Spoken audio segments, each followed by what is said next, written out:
You've been lied to about being chosen.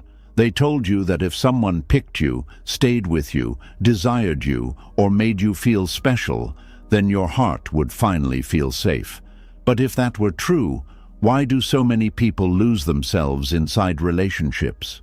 Why do you keep saying yes when your soul is tired? Why do you keep shrinking your needs, silencing your truth, and pretending you are fine just so someone will not leave? The truth is, the need to be chosen is what keeps you abandoning yourself. Every time you chase approval more than peace, every time you betray your own feelings to keep someone close, and every time you make another person's attention the proof of your worth, you slowly walk away from yourself. Buddhist wisdom teaches that suffering begins when the mind clings to what it cannot control. And one of the deepest forms of clinging is the hunger to be wanted by someone who may never truly see you. This hunger makes you mistake anxiety for love, effort for connection, and self-sacrifice for loyalty, until one day you realize you have been chosen by others many times, but you have not chosen yourself. Tonight, as you listen to these lessons, something inside you will begin to return. Your heart will stop begging for a place where it does not feel safe. Your mind will become quieter. Your spirit will remember that your worth was never waiting inside another person's approval. And when you wake up tomorrow, you will begin to see the truth more clearly. Being chosen by someone else can feel beautiful, but choosing yourself is what finally sets you free. This is not just another audio to fall asleep to. This is the beginning of coming back to yourself. Are you ready? Let's begin. And maybe that is the deepest pain of all. Not that people rejected you, ignored you, or walked away, but that somewhere along the way, you started walking away from yourself first. Little by little, conversation by conversation, relationship by relationship, you learned to trade your truth for acceptance. You learned to hide parts of yourself just to feel wanted. And without even realizing it, the fear of being unwanted slowly became stronger than your connection to your own soul.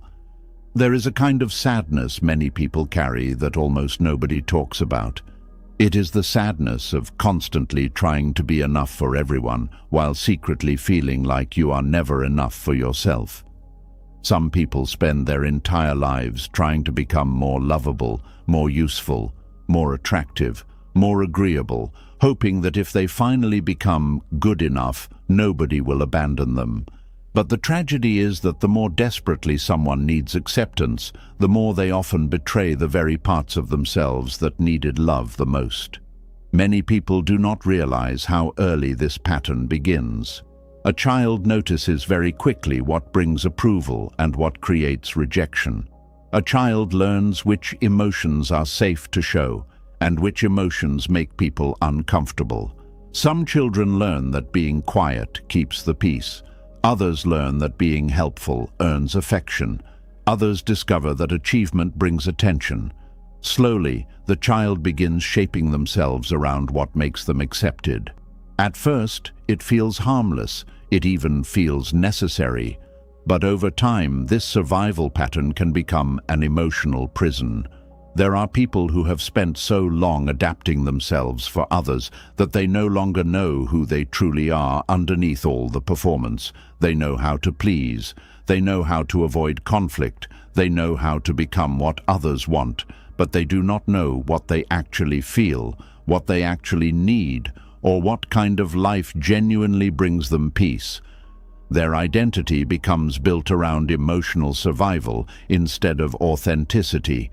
This is why some people feel exhausted after social interactions. They are not simply talking to others. They are constantly monitoring themselves.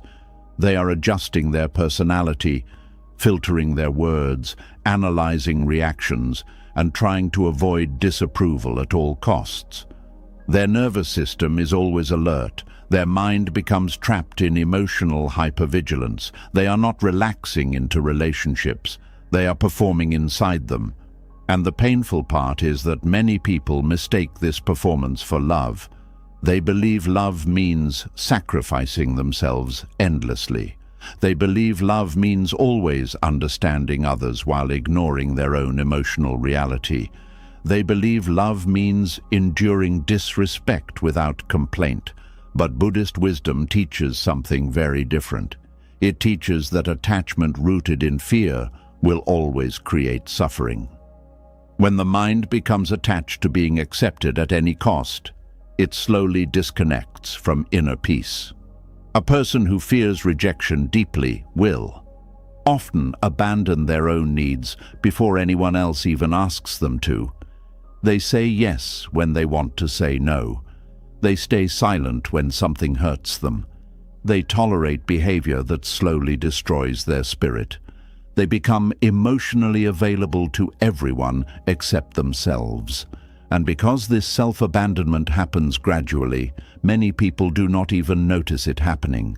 There are people who apologize constantly, not because they are wrong, but because they are afraid of losing connection.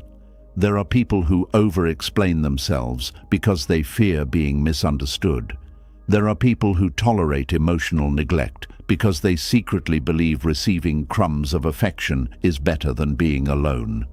Fear changes behavior in quiet ways.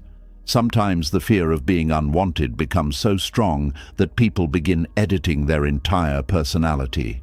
They hide opinions, they suppress emotions, they pretend to agree, they laugh when something hurts them. They make themselves smaller to avoid rejection. Eventually, they no longer know whether people love the real them or the version they created to survive emotionally. This creates a painful inner emptiness, because no matter how much validation they receive, it never fully satisfies them. Deep down, part of them knows the acceptance is conditional.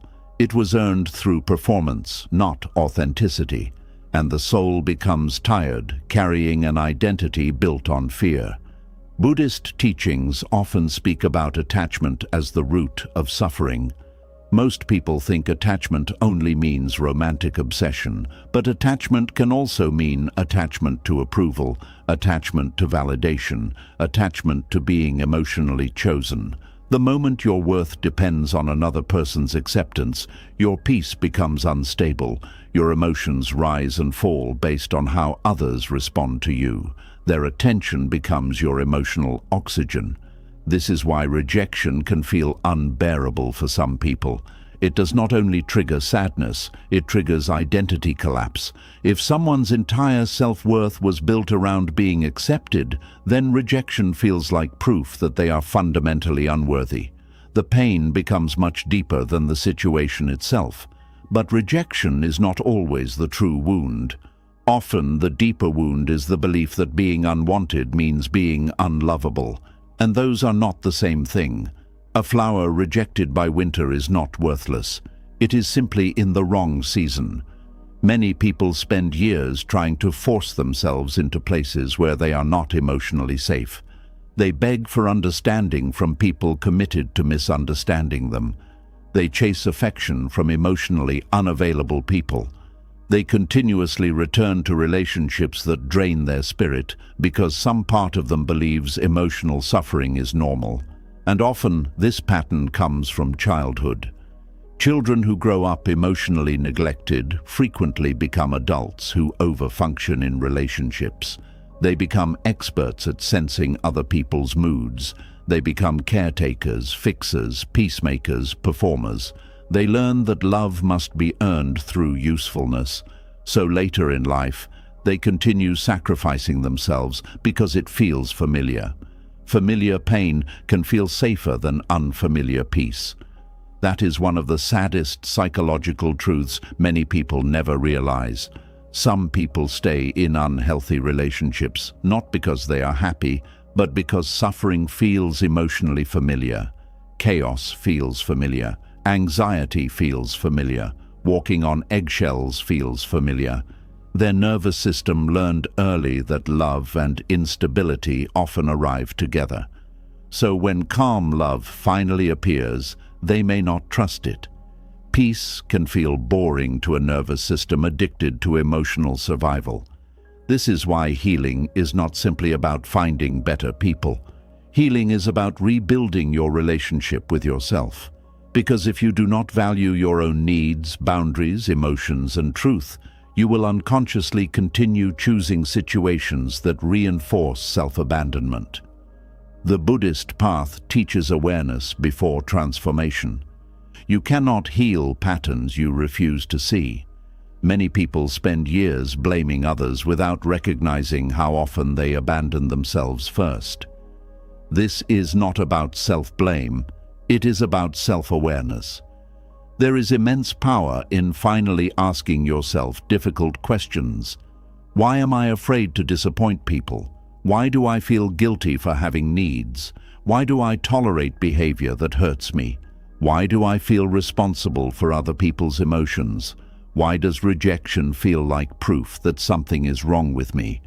These questions begin opening the door back to yourself. And one of the most important realizations during healing is understanding that your needs are not selfish. Many people were conditioned to believe caring for themselves is wrong. They were praised for self-sacrifice, but shamed for self-protection. So they grew up believing exhaustion is kindness and emotional neglect is maturity. But constantly abandoning yourself does not create love.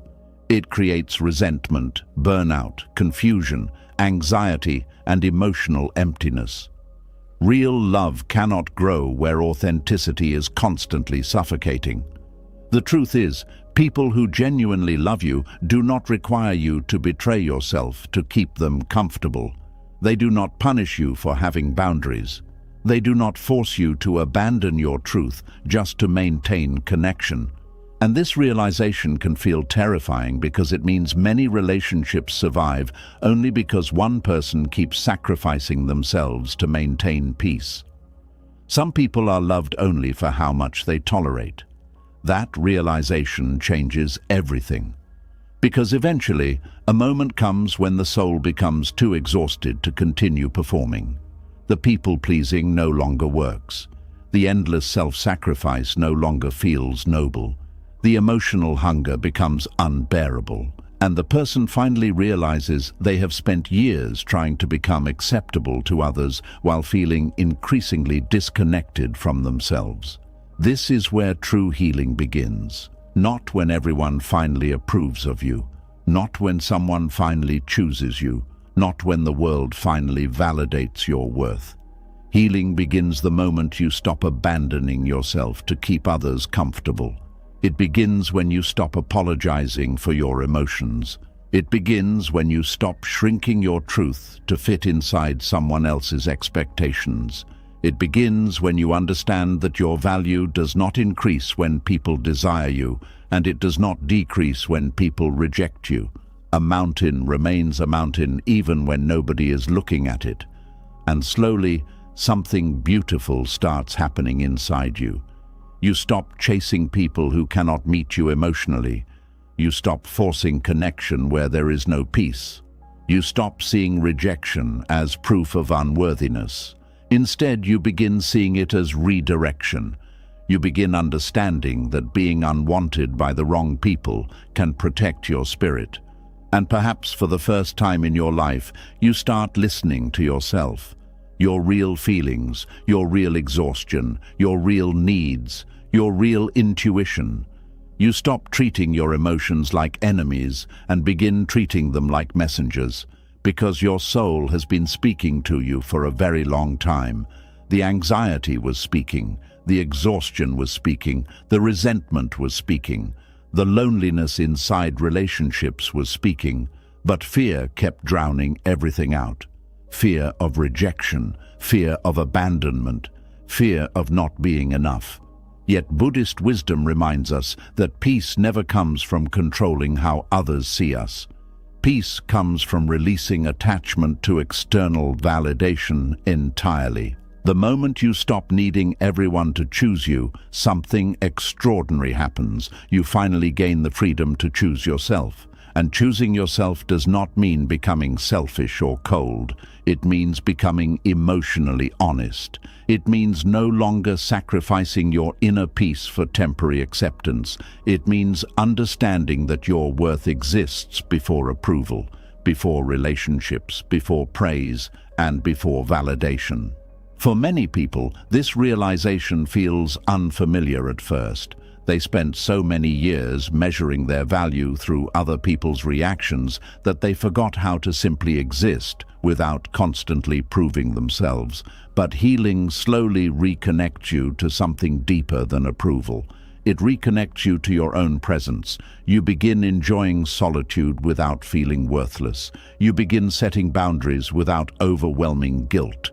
You begin allowing people to misunderstand you without desperately chasing correction.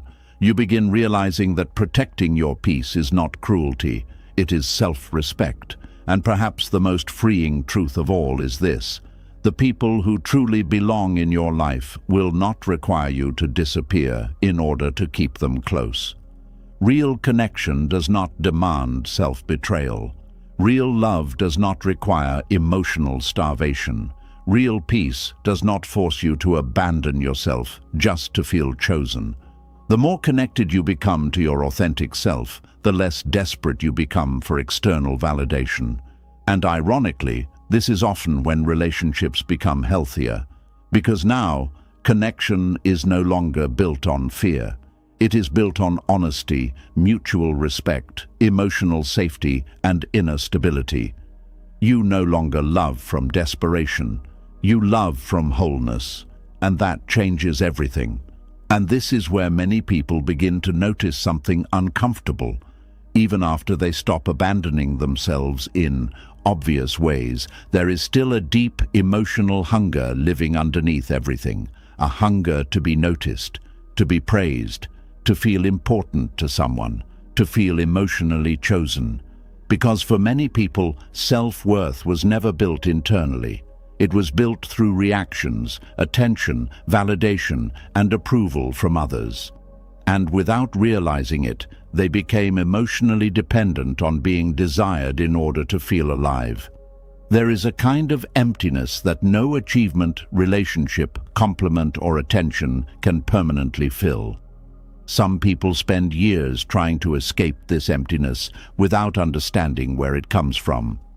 They chase affection, recognition, praise, popularity, romance, success, or admiration, hoping that one more moment of validation will finally make them feel complete. But the relief never lasts very long.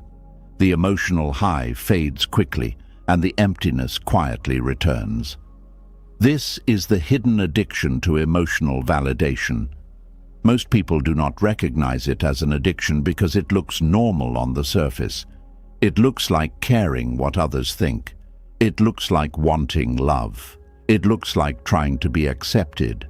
But underneath these behaviors is often something much deeper. A person slowly becomes emotionally dependent on external reactions to regulate their internal sense of worth. Some people cannot feel valuable unless someone praises them. Others feel invisible unless they are being desired romantically.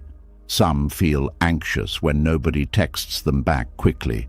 Others constantly seek reassurance in relationships because silence makes them feel emotionally unsafe. And many people become trapped in endless comparison because their self-esteem rises and falls based on how others respond to them. The painful part is that emotional validation works temporarily. That is what makes it addictive. A compliment creates relief. Attention creates relief. Being wanted creates relief. Being chosen creates relief, but only for a moment. Then the mind starts craving it again. This cycle quietly controls millions of people without them realizing it. They believe they are searching for love, but often they are searching for emotional confirmation that they matter. And because external validation is unstable, their emotional state becomes unstable too. One small rejection can ruin their entire day. One ignored message can trigger anxiety. One criticism can feel devastating. One emotional withdrawal can create panic, because when self-worth depends on external responses, life becomes emotionally exhausting. Buddhist teachings speak deeply about craving and attachment. Craving is not only about material things. Human beings can become addicted to emotional experiences just as intensely. The mind starts chasing feelings that temporarily soothe inner emptiness, and validation becomes one of the strongest emotional drugs because it briefly silences insecurity, but only briefly. That is why some people constantly need reassurance, even inside loving relationships. No matter how much love they receive, it never fully settles inside them. Their partner can say, "I love you," 100 times, but fear still returns, doubt still returns, anxiety still returns, because the real wound is not the absence of love from others. The real wound is disconnection from themselves. When a person does not internally feel worthy, they will constantly search for external proof that they are enough. This creates exhausting relationship patterns. Some people become addicted to romantic attention, not because they truly love the person, but because being desired temporarily boosts their self-esteem. Others stay trapped in toxic cycles because emotional inconsistency creates stronger psychological dependency. Intermittent affection can become emotionally intoxicating. The human nervous system becomes confused when love and anxiety are constantly mixed together. Sometimes people mistake emotional intensity for emotional depth. They think obsession is love. They think craving is connection. They think anxiety means passion. But often what they are experiencing is emotional dependency fueled by insecurity. A person addicted to validation may struggle deeply with being alone. Silence becomes uncomfortable because there are no external distractions feeding their identity. Without messages, praise, attention, or interaction, they suddenly feel empty. This is why many people constantly stay busy socially, emotionally, or digitally. They are not simply avoiding boredom, they are avoiding the painful feeling of confronting themselves without external stimulation. Some people scroll endlessly through social media, not because they enjoy it, but because they are unconsciously seeking emotional confirmation. Likes, comments, attention, and reactions become tiny emotional rewards, and each reward briefly gives the brain a sense of significance. But afterward, the emptiness quietly returns again. This is one reason modern life has intensified emotional insecurity. People now receive constant opportunities to compare themselves to others. They compare beauty, success, relationships, popularity, lifestyles, and attention. And slowly, self-worth becomes more externally dependent than ever before. A person may begin measuring their value through visibility instead of authenticity, through attention instead of inner peace, through desirability instead of emotional wholeness. But no amount of external admiration can permanently heal internal disconnection. That is why even highly admired people can still feel deeply insecure. Some of the most externally successful people secretly feel emotionally empty because validation was never the true solution. It was only temporary emotional anesthesia. The Buddha taught that attachment creates suffering because anything external is unstable by nature. Attention changes, relationships change, people's opinions change, attraction changes, social status changes. If your emotional security depends on unstable things, your mind will constantly live in fear. Fear of losing attention, fear of rejection, fear of being replaced, fear of becoming unimportant. This fear quietly controls many people's lives. Some people become perfectionists because they learned that achievement brings approval. They feel valuable only when succeeding. Rest becomes guilt. Mistakes become shame. Failure becomes identity collapse. They are not pursuing excellence from joy. They are pursuing validation from fear. Others become emotionally overgiving. They constantly help, rescue, support, and sacrifice themselves because usefulness became their survival strategy. Deep down, they fear that without giving constantly, nobody would truly choose them. Some people become addicted to attractiveness. They obsess over appearance because beauty became linked to worthiness. Aging terrifies them because they fear becoming emotionally invisible. Every wrinkle feels like lost value. Every rejection feels personal. Others become addicted to being needed emotionally. They unconsciously choose broken or emotionally unavailable people because rescuing others temporarily gives them identity and purpose. They confuse emotional exhaustion with meaning. Validation addiction can take many forms, but underneath them all is usually the same painful belief. Without external confirmation, I am not enough. This belief often forms very early in life. Children naturally look to caregivers for emotional reflection. Healthy caregivers help children feel seen, valued, safe, and emotionally accepted. But when love becomes conditional, children begin associating worth with performance. They learn that approval must be earned. Some children receive praise only when achieving. Others receive attention only when behaving perfectly. Some are emotionally ignored unless they are useful. Others feel loved only when suppressing their own emotions. And slowly, the child begins disconnecting from their authentic self in order to maintain emotional connection. The nervous system learns an unconscious equation. If I am wanted, I am safe. If I am rejected, I am worthless. This programming can continue far into adulthood. That is why some adults become deeply emotionally reactive to even small forms of rejection. A delayed response, emotional distance, criticism, or lack of praise can trigger overwhelming insecurity because the nervous system interprets it as emotional danger. The reaction may seem irrational on the surface, but underneath it is often years of accumulated emotional conditioning. And many people carry shame about this dependency. They tell themselves they are too sensitive or too needy. But often, what they truly need is not more validation. What they truly need is healing, because emotional validation itself is not bad. Human beings naturally need connection, encouragement, affection, and emotional support. The problem begins when validation becomes the primary source of identity. When you cannot emotionally regulate yourself without external reassurance, your inner peace becomes controlled by other people.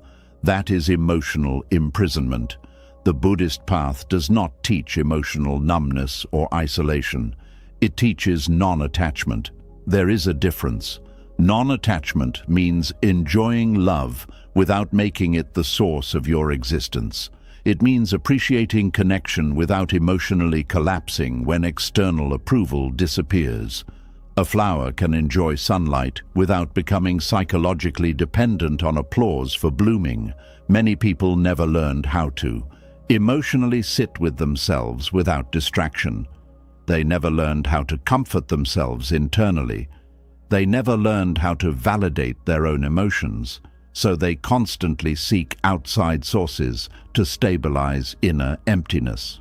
But external validation is unstable by nature because other people are unstable by nature. Human beings are imperfect. Sometimes they misunderstand you. Sometimes they disappoint you. Sometimes they leave. Sometimes they become emotionally unavailable.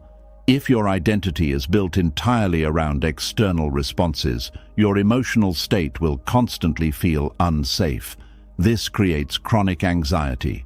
You start overthinking interactions, analyzing tones, checking messages repeatedly, seeking reassurance, fearing abandonment, feeling emotionally drained by uncertainty.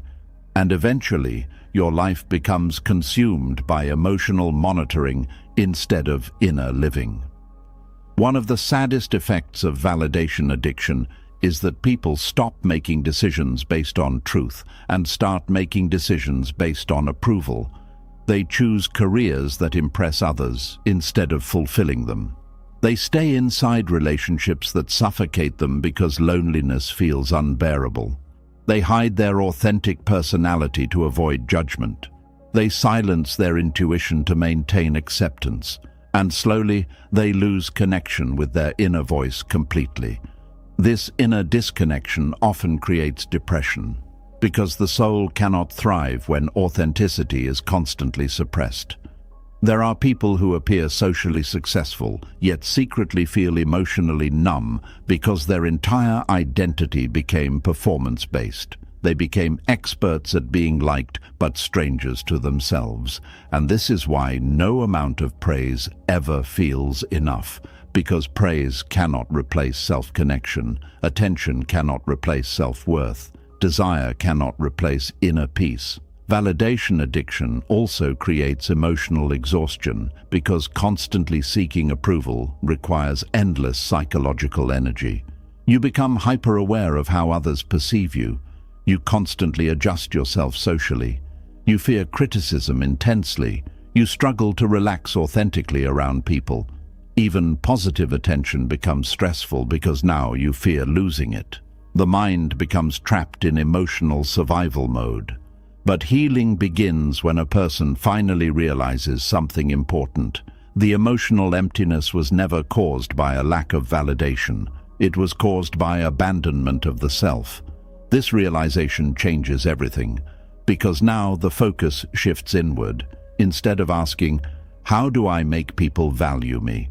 you begin asking, "Why do I not emotionally value myself?" Instead of desperately trying to become desirable, you begin rebuilding inner safety. You begin listening to your own emotions without judgment. You begin validating your own experiences. You begin learning how to sit with loneliness without treating it like proof of worthlessness. You begin discovering who you are outside of performance.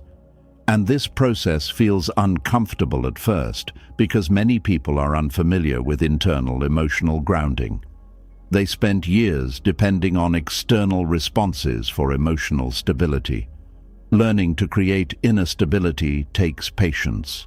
At first, silence may feel unbearable. Solitude may feel empty. The absence of constant attention may trigger anxiety. But slowly, something beautiful begins happening. You stop panicking every time someone pulls away emotionally. You stop needing constant reassurance. You stop treating rejection like identity destruction. You stop measuring your worth through visibility. You stop chasing people who only feed your insecurity. Because for the first time, your sense of self is no longer entirely outsourced to others, and this creates an entirely different kind of peace. A quieter peace, a deeper peace, a peace that does not disappear every time someone loses interest in you. Buddhist wisdom teaches that freedom begins when attachment loosens. The moment you stop clinging desperately to external validation, the nervous system slowly begins calming down. Life becomes less emotionally chaotic because your identity is no longer constantly dependent on unstable things. You still appreciate love, you still enjoy connection, you still value kindness, but your entire emotional existence no longer collapses without constant confirmation from others. This is emotional maturity, not becoming cold, not becoming detached from humanity, but becoming internally rooted enough that your worth survives both praise and rejection. And perhaps one of the greatest signs of healing is this. You begin wanting relationships less from desperation and more from genuine connection. You no longer need people to complete you emotionally. You no longer beg to feel valuable. You no longer chase attention to escape yourself. Instead, relationships become something beautiful shared between two whole people instead of two wounded people trying to emotionally rescue themselves through each other. And that changes the entire quality of love, because now love is no longer driven by fear. It is driven by presence, by honesty, by emotional safety, by peace. And perhaps for the first time in your life, you begin understanding something your soul has been trying to teach you all along. Your worth does not increase when people praise you, and it does not disappear when people stop choosing you. Your value existed long before anyone validated it, and it will continue existing even in silence. And this is where the wound becomes even more dangerous. When a person depends on praise, attention, and being chosen to feel valuable, they do not only lose peace, they slowly lose trust in themselves. Their own inner voice becomes quieter than the desire to be accepted. Their intuition may whisper, "This does not feel right," but the hunger for love answers louder, "But what if this is the only chance I have?" There is a painful kind of confusion that happens when the heart wants love more than it wants truth. You can feel something is wrong, but still explain it away. You can sense that someone is not treating you with care, but still blame yourself for being too sensitive. You can notice the coldness, the inconsistency, the disrespect, the emotional distance, but instead of trusting what your spirit already knows, you begin negotiating with reality. This is how people lose themselves without realizing it. Not always through one big decision, but through small moments of self-doubt. One ignored feeling, one swallowed concern, one excuse made for someone's behavior, one quiet betrayal of your own knowing. And over time, the voice inside you that once protected you becomes tired of being dismissed. Many people think intuition is mysterious, but sometimes it is very simple. It is the quiet discomfort in your body when someone's words do not match their actions. It is the heaviness you feel after talking to a person who claims to love you but leaves you emotionally drained. It is the strange uneasiness that appears when you are trying to force yourself to feel safe in a place where your nervous system does not feel safe. But when someone craves love deeply, they often treat intuition like an enemy. They do not want the truth to interrupt the fantasy. They do not want their inner wisdom to tell them that the person they are attached to may not be good for them.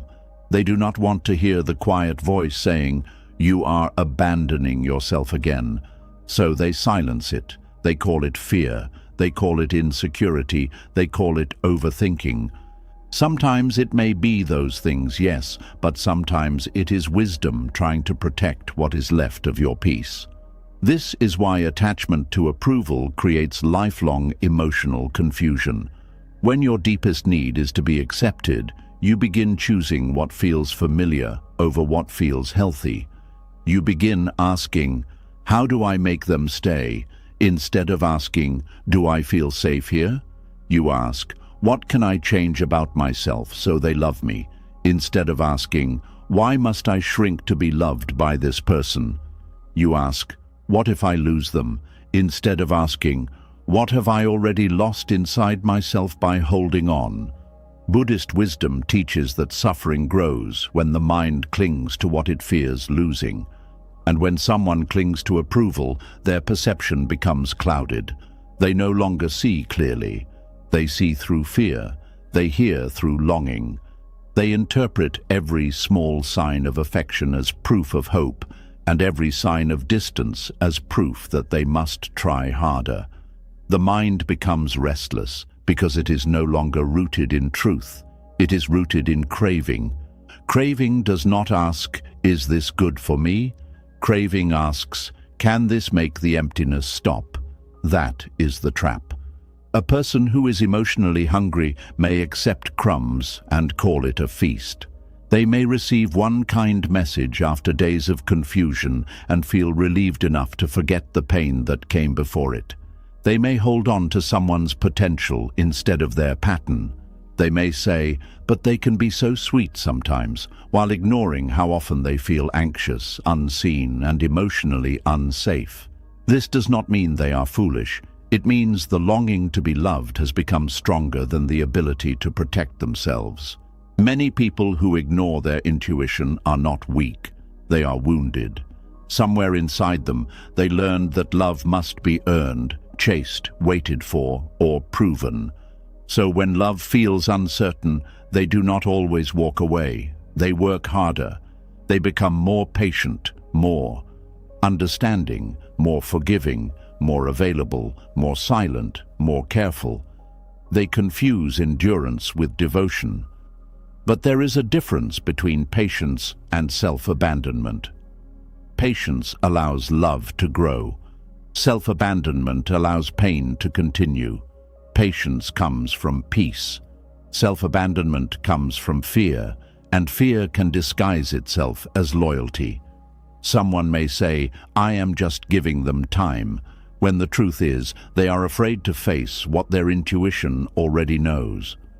Someone may say, "They are just going through a lot," when the truth is, they are excusing repeated behavior that continues to hurt them.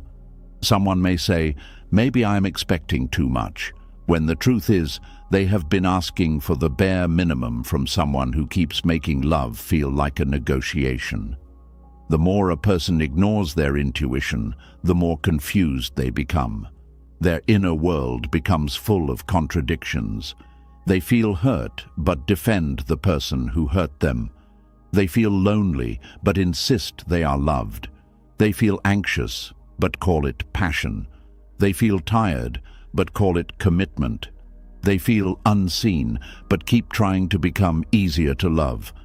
This confusion is not random. It is what happens when truth and attachment fight inside the same heart. Your intuition wants freedom. Your attachment wants closeness. Your intuition wants honesty. Your attachment wants hope. Your intuition looks at patterns. Your attachment clings to promises. Your intuition listens to how your body feels. Your attachment listens to what you wish could happen. And this is why many people stay stuck for years.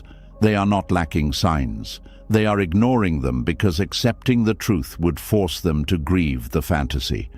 And sometimes people would rather suffer inside hope than heal inside truth.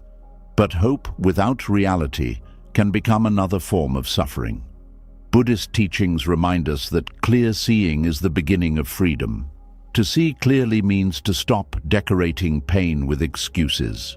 It means to stop turning inconsistency into mystery. It means to stop calling emotional unavailability a challenge you must conquer. It means looking at a situation exactly as it is, not as your loneliness wishes it could be. This kind of honesty can hurt at first, but it is a clean pain. It is the pain of waking up, not the pain of staying asleep inside illusion. When you crave love, you may become extremely skilled at explaining away discomfort. You may tell yourself, "Maybe I misunderstood. Maybe I am too emotional. Maybe I should be more patient. Maybe if I become calmer, prettier, more successful, more useful, more spiritual, more forgiving, they will finally treat me better." But notice what happens in that kind of thinking. The problem always becomes you. The solution always becomes you changing.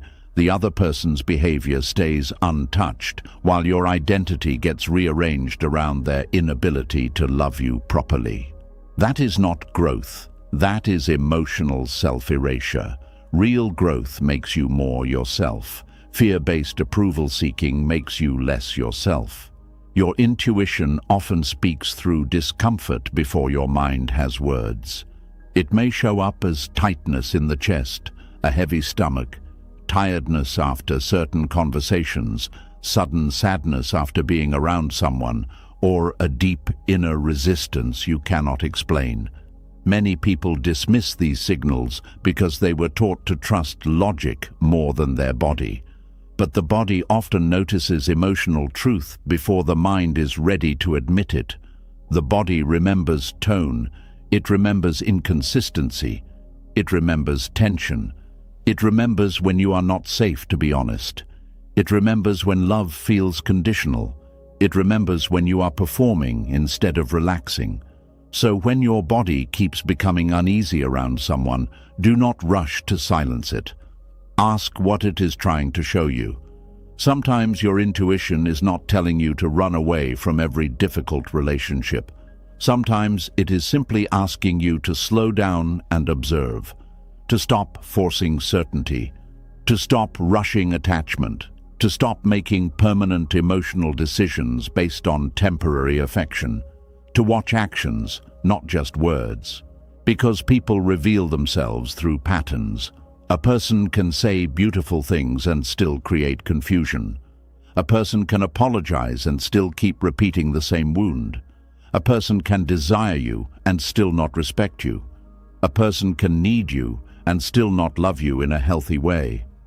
This is why intuition must be trained to listen to consistency, not intensity.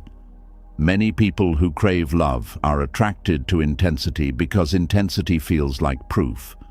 Strong chemistry, sudden attention, deep conversations, dramatic apologies, emotional highs and lows, all of it can feel meaningful, but intensity is not the same. As safety. A fire can feel warm, but it can also burn down the house. Healthy love may not always feel like a storm. Sometimes it feels calm, steady, respectful, simple, and safe. But if someone grew up associating love with anxiety, calmness may feel unfamiliar. They may mistake peace for boredom and confusion for passion. So they ignore the people who feel safe and chase the people who activate old wounds. This is how attachment wounds distort intuition. The nervous system does not always chase what is good. Sometimes it chases what is familiar. If inconsistency was familiar, inconsistent people may feel strangely magnetic. If emotional distance was familiar, unavailable people may feel exciting. If love had to be earned, difficult people may feel like a mission, and the person may tell themselves, "I just feel such a strong connection," when in truth, the connection may be an old wound recognizing a familiar pattern. This is why Buddhist mindfulness is so powerful. Mindfulness teaches you to observe your craving without obeying it immediately. It creates a small space between the feeling and the action. Instead of running toward someone because you feel desperate, you pause. Instead of sending the message because anxiety is screaming, you breathe. Instead of accepting poor treatment because you fear abandonment, you look deeply and ask, "What is this attachment asking me to sacrifice?" That question can save years of pain. What is this attachment asking you to sacrifice? Your peace, your dignity, your sleep, your confidence, your friendships, your purpose, your emotional health, your self-respect. If love requires you to abandon your inner wisdom, it is not leading you home, it is leading you away from yourself. There is a quiet tragedy in watching someone doubt their own reality because they want to be loved. They know they are hurt, but they ask if they are being dramatic. They know they are tired, but they ask if they should try harder. They know something is missing, but they ask if they should be grateful for what little they receive. This is what happens when approval becomes more important than inner truth. And the healing begins when you stop treating your intuition like an inconvenience. You begin by listening to small truths, not dramatic truths, not life-changing declarations, just small, honest moments. I did not like how that felt. I feel drained after this conversation. I am afraid to speak honestly with this person. I am constantly waiting for them to become kind again. I feel more anxious than peaceful here. These small truths matter. They are breadcrumbs back to yourself. The more you listen to them, the stronger your inner voice becomes. At first, it may feel strange because you may be used to asking everyone else what you should feel. But over time, you begin realizing that your body, your heart, and your awareness have been collecting information all along. You do not need to become suspicious of everyone. That is not wisdom. Wisdom is not paranoia. Wisdom is clear seeing. It is the ability to notice what is happening without letting loneliness rewrite the evidence. When someone values you, you do not have to constantly convince yourself that they do. Their actions carry peace. Their presence does not make you feel like you are auditioning for love. Their affection does not leave you confused for days. Their care does not require you to become smaller. And when someone repeatedly makes you feel unseen, your intuition will keep knocking until you listen. The problem is that many people fear what listening will require. Listening may require boundaries. It may require a difficult conversation. It may require walking away. It may require grieving someone you still love. It may require admitting that the connection you wanted is not the connection that exists. But the pain of listening is temporary. The pain of ignoring yourself can last for years. Every time you silence your intuition to keep someone, you lose a little trust in yourself. And when you lose trust in yourself, life becomes deeply confusing. You start needing others to define reality for you. You ask friends what every message means. You search for signs. You overanalyze.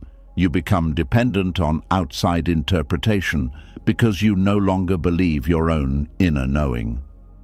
This is why rebuilding self-trust is one of the most important parts of healing. Self-trust grows when your actions begin matching your inner truth. When something feels wrong and you pause instead of rushing. When you need rest and you honor it. When you feel hurt and you admit it. When you say no without explaining for an hour. When you stop begging your mind to accept what your soul has already rejected. And slowly you begin feeling whole again. Not because everyone approves of you, but because you approve of your own honesty. This is the Buddhist movement from craving to awareness. Craving says, I need this person to choose me so I can feel okay. Awareness says, I notice I want to be chosen, but I will not abandon truth to get it. Craving says, I cannot lose them. Awareness says, I cannot lose myself again. That shift is freedom. It does not happen in one night. It happens in small acts of inner loyalty. You stop laughing when something hurts. You stop saying, it is fine, when it is not fine. You stop pretending confusion is peace.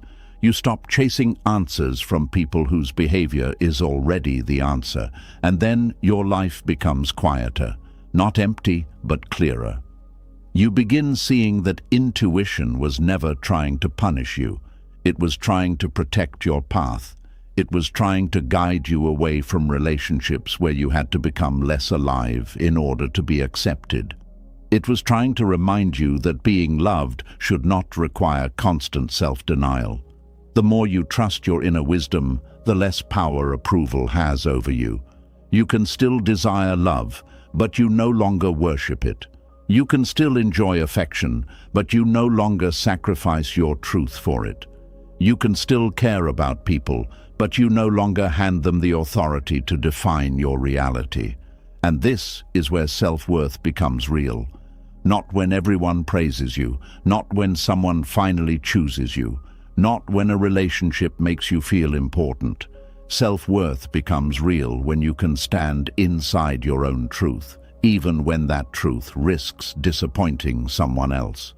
Because the person you must not keep betraying is yourself. And once you understand that, you stop asking love to rescue you from your intuition. You let your intuition guide you toward the kind of love that does not require rescue at all. And slowly, this becomes one of the hardest truths to accept. Some people will never fully see your worth, no matter how deeply you love them.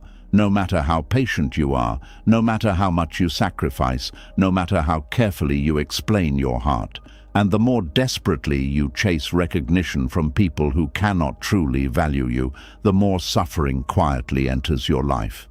There is a particular kind of heartbreak that happens when you keep trying to prove your value to someone who has already decided not to see it. It is exhausting because part of you keeps believing that if you could just say the right thing, love them the right way, become more understanding, more attractive, more successful, more emotionally available, then finally they would recognize what you mean to them. But some people are not blind to your worth because you are lacking. They are blind because they do not have the emotional depth, awareness, or capacity to truly see you. And this is where suffering deepens. not only because you feel unseen, but because you start questioning yourself in the process. You begin wondering whether your needs are too much, whether your feelings are inconvenient, whether your love is difficult to accept, whether your existence itself is somehow not enough. This is the danger of tying your self-worth to another person's recognition. Their inability to value you slowly becomes your personal definition of yourself. Buddhist wisdom teaches that attachment creates suffering because the mind begins clinging to outcomes it cannot control. One of the most painful forms of attachment is becoming emotionally attached to someone finally validating your worth. You wait for their affection to heal your insecurity. You wait for their consistency to calm your anxiety. You wait for their recognition to finally make you feel important. But the problem is this: when your worth depends on another person's awareness, your peace becomes fragile. If they praise you, you feel valuable. If they pull away, you feel worthless. If they choose you, you feel safe. If they ignore you, you feel invisible. Your emotional state begins living in their hands instead of your own. This creates a life full of instability because human beings are unpredictable. People change. People become distant. People misunderstand. People project their wounds onto others. People fail to appreciate things they are not emotionally mature enough to recognize. If your identity depends entirely on how others perceive you, you will constantly feel emotionally unsafe. Many people spend years chasing emotionally unavailable people because unavailable people activate old wounds. The lack of consistency creates obsession. The uncertainty creates emotional addiction. The person keeps hoping that one day they will finally receive the love, recognition, or commitment they have been starving for. And because the emotional reward is inconsistent, the attachment often grows stronger. This is why people can become obsessed with relationships that bring them very little actual peace. The mind becomes attached to the possibility of finally being chosen. And often, the deeper desire is not even love itself. It is emotional redemption. The person unconsciously thinks, if someone who once overlooked me finally chooses me, then maybe I am worthy after all. But no human being can permanently heal insecurity through recognition alone. A person who cannot see your worth usually reveals it through patterns long before words confirm it. You feel unseen around them. You feel emotionally uncertain around them. You feel like you are constantly trying to earn basic care. Their attention feels inconsistent. Their affection feels conditional. Their effort disappears unless it benefits them emotionally. Yet because the craving for recognition is so strong, many people continue ignoring these signs. They tell themselves stories to survive emotionally. They are just afraid. They are going through a hard time. They do care deep down. They just struggle with emotions. And sometimes these things are true. But even if they are true, they do not erase the pain caused by remaining in a connection where your spirit continuously feels unseen. Compassion should never require self-destruction. One of the hardest lessons in life is accepting that some people benefit from your love without ever truly valuing your humanity. They enjoy your attention, your support, your patience, your emotional availability, but they do not truly honor your heart. And because you desperately want to be recognized, you keep giving more, hoping that eventually your loyalty will awaken something inside them. But love cannot force emotional maturity into another person.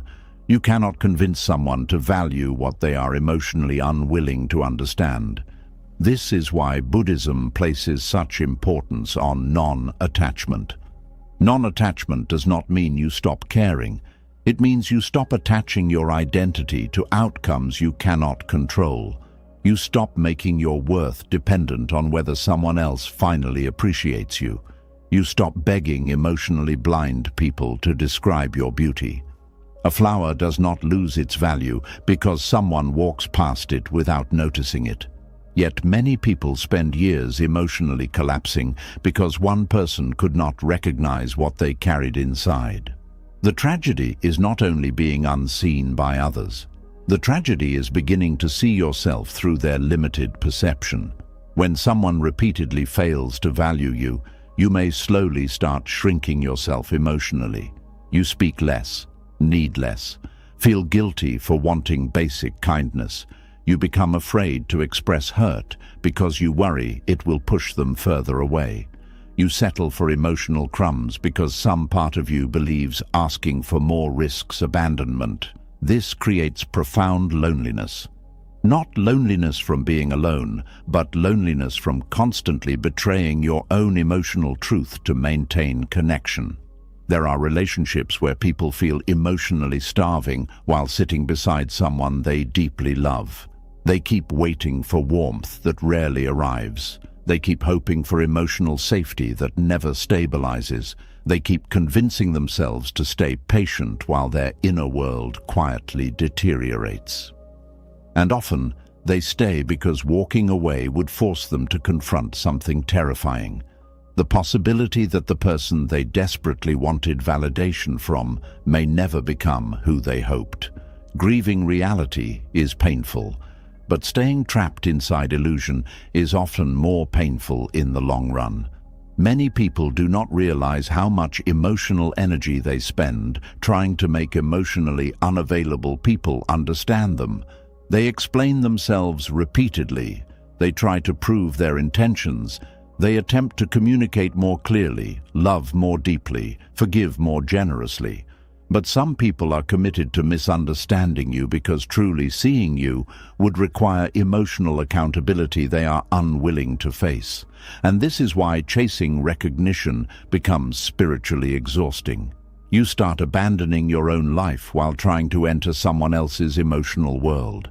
You lose sleep over their responses. You lose confidence over their distance. You lose clarity over their inconsistency. You lose yourself trying to become visible to someone who keeps emotionally looking away. The Buddha taught that suffering often comes from resistance to reality. We suffer because we keep demanding life become different from what it currently is.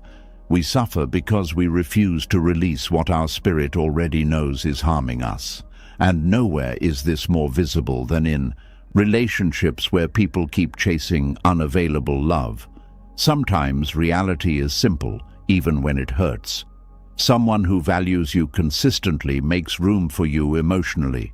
Someone who respects you does not repeatedly make you question your importance. Someone who truly sees your worth does not force you to beg for emotional certainty. This does not mean healthy relationships are perfect. Human beings are imperfect. There will always be misunderstandings, fears, and difficult moments. But there is a difference between human imperfection and emotional starvation. A healthy connection may face struggles, but it still carries emotional sincerity, mutual care, and respect. An unhealthy connection often leaves one person constantly chasing while the other remains emotionally distant. And chasing slowly destroys dignity. Not because wanting love is shameful, but because desperation makes people tolerate what their soul would normally reject. Some people become addicted to the chase itself. They confuse emotional pursuit with meaning. The harder someone is to reach emotionally, the more valuable their approval begins to feel. But this often has little to do with genuine love. It has more to do with unresolved emotional wounds. A person who truly knows their worth does not need to chase basic care. This realization changes the entire way you experience relationships. You stop trying to convince people to value you. You stop over-explaining your heart. You stop exhausting yourself trying to prove your goodness. You stop shrinking yourself to fit inside conditional affection, because eventually you understand something powerful. People can only meet you as deeply as they have met themselves. Someone disconnected from their own emotions may never fully understand yours. Someone uncomfortable with vulnerability may never know how to hold your softness safely. Someone who measures relationships through convenience may never understand the depth of your loyalty, and none of these things define your value. But wounded people often internalize other people's limitations as personal failures. If someone cannot love them deeply, they assume they are difficult to love. If someone cannot commit, they assume they are not enough. If someone cannot appreciate them, they assume they are unworthy. This is how emotional suffering becomes identity. Buddhist awareness interrupts this illusion.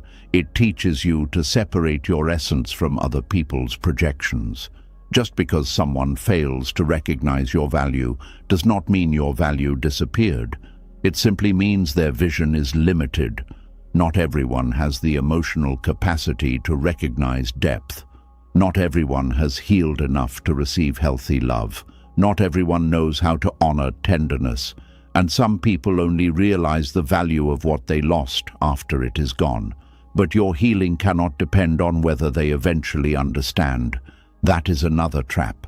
Many people secretly wait for emotional vindication. They fantasize that one day the person who overlooked them will finally regret it, apologize, or recognize everything they failed to appreciate. And while this fantasy is understandable, remaining emotionally attached to it keeps the wound alive. True freedom begins when you no longer need the people who hurt you to finally validate your worth. Because if your peace still depends on their recognition, you are still emotionally tied to them. Healing means releasing the need for emotional permission to value yourself. It means understanding that your worth existed before their approval and survives after their rejection. This is difficult because human beings naturally long to be seen. There is nothing weak about wanting connection. The pain begins when that longing becomes dependency. When another person's inability to recognize your beauty becomes the foundation of your self-image. Some people remain emotionally trapped for years because they keep searching for closure from people incapable of giving it. They wait for understanding from people who avoid emotional honesty. They wait for accountability from people who refuse self-reflection. They wait for reciprocity from people who only know how to receive. And slowly, their life becomes centered around emotional waiting.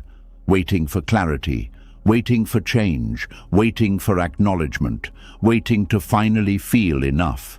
But life keeps moving while they wait. One of the quietest forms of self-respect is accepting what someone continuously shows you instead of endlessly hoping they will become different. Acceptance does not mean bitterness. It does not mean hatred. It simply means seeing clearly. Clear seeing is liberation. You stop romanticizing suffering. You stop glorifying emotional inconsistency. You stop treating neglect as mystery. You stop confusing longing with destiny. And suddenly, relationships become much easier to understand. A person who values you creates emotional safety, not chronic confusion. A person who respects you does not repeatedly make you feel disposable. A person capable of healthy love does not require endless emotional chasing to offer basic care. The more deeply you understand this, the less attracted you become to relationships that require self-abandonment. Your standards change naturally, not because you become arrogant, not because you become cold, but because you finally understand the cost of chasing people who cannot truly see you. The cost was your peace, your confidence, your intuition, your emotional stability, your ability to relax, your relationship with yourself. And perhaps the saddest part is that many people only realize this after years of exhaustion. They finally notice how much of their life was spent trying to earn recognition from emotionally unavailable people while neglecting their own healing completely. But awareness changes everything. The moment you stop chasing external recognition, your energy begins returning to you. The attention that once flowed endlessly toward unavailable people begins flowing inward. You start caring about your own emotional needs. You start honoring your own exhaustion. You start protecting your own peace, and this changes the quality of your relationships entirely, because now you are no longer entering connections saying, "Please choose me so I can feel worthy." Now you are entering connections saying, "I already know my worth, and I will no longer abandon it for temporary validation." That is emotional freedom, not becoming immune to rejection, not pretending you no longer desire love, but no longer allowing another person's inability to see you determine how you see yourself. And perhaps that is one of the deepest Buddhist truths of all. The more desperately you chase recognition from people who cannot truly value you, the further you drift from inner peace. But the moment you stop begging emotionally blind people to confirm your worth, suffering begins loosening its grip. Because you finally understand something your wounded heart struggled to believe for a very long time. Your value was never waiting inside another person's recognition. It was waiting inside your own awareness all along. And this is where many people finally begin uncovering the deeper root of their suffering. Because the desperate need to be seen, chosen, valued, and emotionally recognized rarely begins in adulthood. Most of the time it began very early, long before relationships, long before heartbreak, long before rejection. It began in childhood, in quiet moments when emotional needs were ignored, misunderstood, minimized, or left unanswered. And without realizing it, many children grow into adults who spend their entire lives trying to earn the love they should have received freely. There is a kind of loneliness that exists even inside a home full of people. A child may have food, clothes, education, and shelter, yet still feel emotionally invisible. Emotional neglect is often difficult to recognize because it is not always loud or violent. Sometimes it looks like parents who were physically present but emotionally unavailable. Sometimes it looks like caregivers who dismissed feelings, ignored vulnerability, or only gave affection when the child performed well. A child does not need perfect parents to feel loved. But a child does need emotional safety. They need to feel seen, heard, comforted, understood, and emotionally accepted without constantly proving their worth. When these needs are repeatedly unmet, the child begins adapting in order to survive emotionally. This is where people-pleasing is often born. A child quickly notices what brings attention and what creates rejection. Some children learn that being quiet avoids conflict. Others discover that achievement earns praise. Some become caretakers because helping others creates connection. Others suppress emotions because vulnerability feels unsafe. The child slowly begins shaping their personality around emotional survival. And the tragic part is that these adaptations often continue long into adulthood. The adult may no longer be trying to survive childhood, but their nervous system still behaves as if love must be earned. So they overperform in relationships. They become overly available, overly patient, overly understanding, overly forgiving. They work endlessly to avoid disappointing people because somewhere deep inside, disappointment still feels emotionally dangerous. Many adults who compulsively people-please are not trying to manipulate others. They are trying to avoid abandonment. That is an important difference. They learned early that connection felt uncertain, so now they constantly monitor other people's emotions, reactions, and moods. They become hyper-aware of tension. They fear conflict intensely. They apologize quickly. They struggle to say no. They feel guilty for having needs. They often prioritize everyone else's comfort while neglecting their own emotional reality. And over time, this creates profound exhaustion, because constantly performing for love is emotionally draining. A person who overperforms for love often lives with a hidden fear. If I stop giving, helping, fixing, pleasing, understanding, sacrificing, or performing, people will stop loving me. This fear controls countless lives. Some people become perfectionists because mistakes once made them feel emotionally rejected.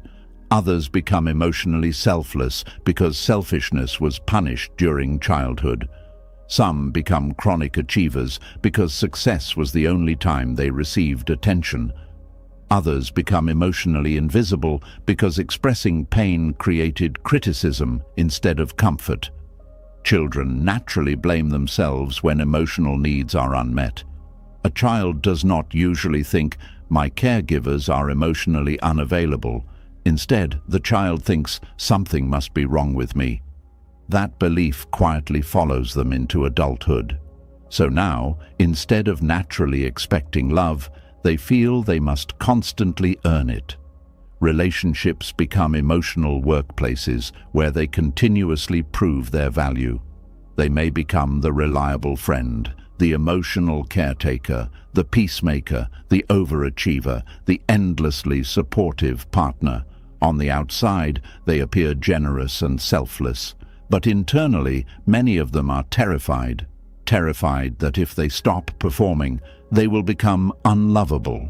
This is why people-pleasing is often not kindness alone. It is fear mixed with kindness. A person who genuinely gives from peace feels emotionally free, but a person who gives from fear often feels secretly resentful, exhausted, anxious, or emotionally empty afterward. Because they are not only giving, they are trying to secure attachment. They are trying to prevent rejection. They are trying to maintain emotional safety. And sadly, many people who overperform for love attract relationships where they are valued mostly for what they provide instead of who they are. This deepens the wound even more. The person may become the therapist in every friendship, the rescuer in every relationship, the dependable one everyone leans on. But inside, they often feel unseen themselves, because people may appreciate their usefulness without truly understanding their emotional pain. This creates a heartbreaking cycle. The more emotionally neglected someone felt as a child, the more likely they may become emotionally over-functioning as an adult. And the more they overfunction, the more they attract relationships where emotional imbalance becomes normal. Buddhist wisdom teaches that attachment grows strongest around unmet emotional hunger. A starving mind clings desperately because it fears emptiness, and childhood emotional neglect creates deep emotional hunger. The child grows up craving reassurance, validation, affection, and emotional certainty because these things once felt inconsistent or unavailable. This hunger can quietly shape every relationship afterward. A person may become addicted to feeling needed because usefulness once guaranteed attention. A person may fear boundaries because boundaries once threatened connection. A person may become deeply uncomfortable disappointing others because rejection once felt emotionally devastating. And often, they do not even realize these patterns are connected to childhood. They simply believe, "This is just who I am." But many personality traits are actually survival responses. There are adults walking around believing they are naturally self-sacrificing, when in reality they were conditioned to suppress themselves to maintain emotional safety. There are people who believe they are naturally easygoing when they actually learned to disconnect from their own needs because conflict felt dangerous growing up. Emotional neglect teaches children to abandon themselves quietly, not dramatically, not consciously, quietly. A child notices that sadness annoys people, so they stop expressing sadness. A child notices that anger creates punishment, so they stop expressing anger. A child notices that achievement brings praise, so they become obsessed with success. A child notices that helping others creates approval, so they become compulsively responsible for everyone. These adaptations may help the child survive emotionally, but later they create adults who no longer know how to exist without performing. This creates deep identity confusion. Because when your personality was built around emotional survival, it becomes difficult to know who you truly are underneath all the adaptation. Many people-pleasers struggle to answer simple questions about themselves. What do they truly want? What genuinely makes them happy? What do they actually feel? What kind of relationships feel healthy to them? Often they are so focused on other people's emotions that they have lost touch with their own inner world completely. And this disconnect creates chronic anxiety. The nervous system remains in constant alertness because emotional safety still feels uncertain. The person may overthink conversations, analyze people's moods, fear disappointing others, and struggle deeply with criticism. Even small disapproval can feel emotionally overwhelming because it unconsciously activates old childhood wounds. A simple "I'm upset with you" may feel catastrophic. Not because the current situation is unbearable, but because the nervous system remembers older pain.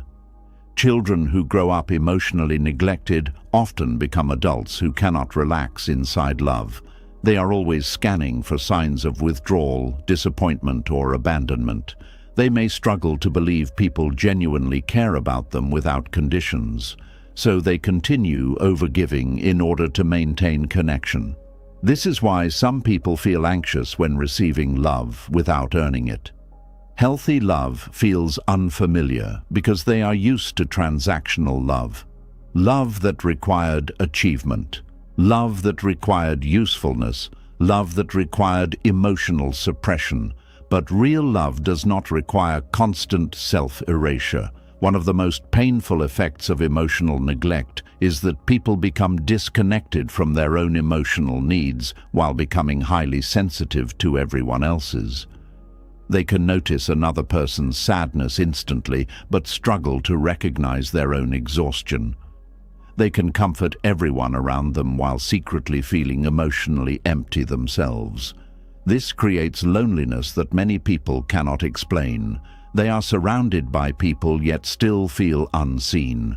Because being appreciated for what you do is not the same as being loved for who you are. And many overperformers secretly fear that without their usefulness, nobody would truly stay. This fear keeps them trapped in unhealthy cycles. They continue overextending themselves emotionally. They avoid asking for help. They suppress resentment. They tolerate imbalance. They carry emotional labor silently. And because they appear strong and dependable, others often fail to notice how deeply overwhelmed they actually are.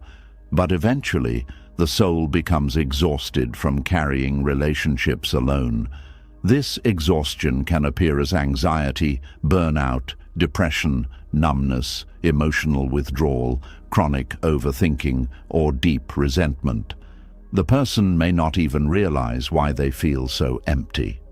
They only know they are tired of constantly proving themselves, tired of always being the understanding one, tired of always giving more, tired of carrying everyone emotionally, tired of feeling guilty for having needs, tired of trying to earn what should not require performance in the first place. And this is where healing begins, not by becoming selfish, not by rejecting love, but by finally understanding the origin of the wound. Because once you recognize that people-pleasing was a survival strategy, not your identity, you begin approaching yourself with compassion instead of shame. You stop asking, "What is wrong with me?" and start asking, "What happened to me emotionally?" That shift changes everything. Buddhist compassion is not only about forgiving others. It is also about seeing your own suffering clearly without judgment. Many people carry deep shame about their emotional patterns. They feel embarrassed for being needy, anxious, overly accommodating, or emotionally dependent. But shame only deepens the wound. Awareness heals what shame hides. The moment you recognize that your overperforming was once an attempt to secure love and safety, your relationship with yourself softens. You begin understanding why boundaries feel difficult, why conflict feels terrifying, why rejection feels overwhelming, why rest feels guilty, why saying no feels dangerous.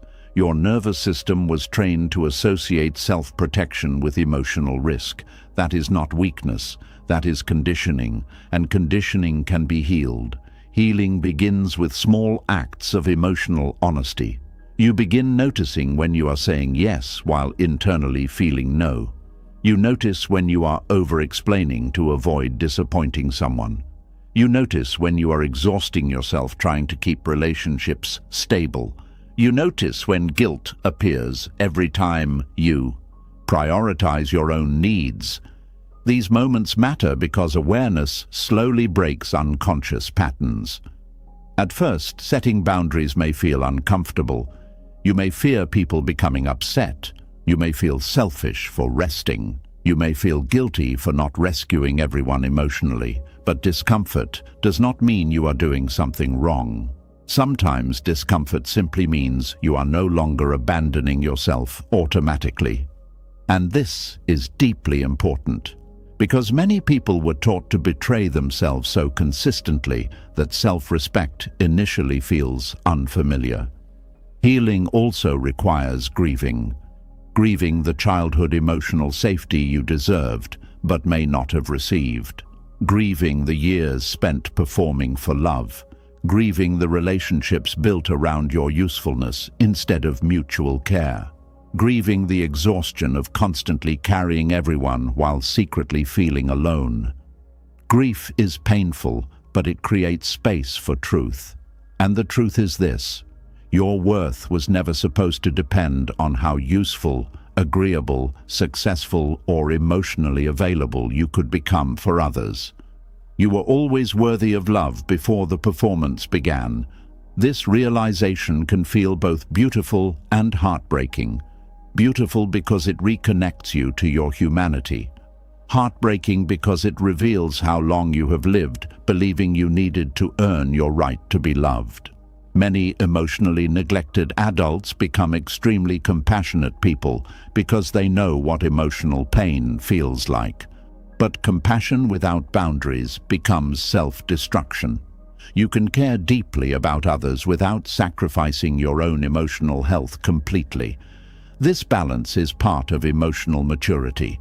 The Buddhist path teaches the middle way. Not emotional coldness, not endless self-sacrifice, balance, awareness, compassion that includes yourself too. And perhaps for the first time in your life you begin realizing that your emotions matter even when they inconvenience others. Your exhaustion matters, your boundaries matter, your inner peace matters, your needs matter, not because someone else validates them, but because you are human. The more you heal childhood emotional neglect, the less desperate you become for approval. You stop trying to perform your way into love. You stop over-functioning in every relationship. You stop believing your value depends on endless sacrifice. And something very quiet but very powerful begins happening inside you. You start relaxing. You stop feeling responsible for everyone's emotions. You stop trying to rescue people who refuse to heal themselves. You stop apologizing for needing rest. You stop shrinking yourself to maintain connection. You stop confusing exhaustion with love. And slowly, your relationships begin changing too. Because now, you are no longer attracting connection through self-abandonment. You are learning how to connect through honesty, through balance, through emotional reciprocity, through self-respect. And this may feel unfamiliar at first. People who benefited from your lack of boundaries may resist the new version of you. Some may call you distant, some may call you selfish, some may become uncomfortable when you stop over-giving endlessly. But healthy love does not punish you for healing. Healthy love adjusts with you.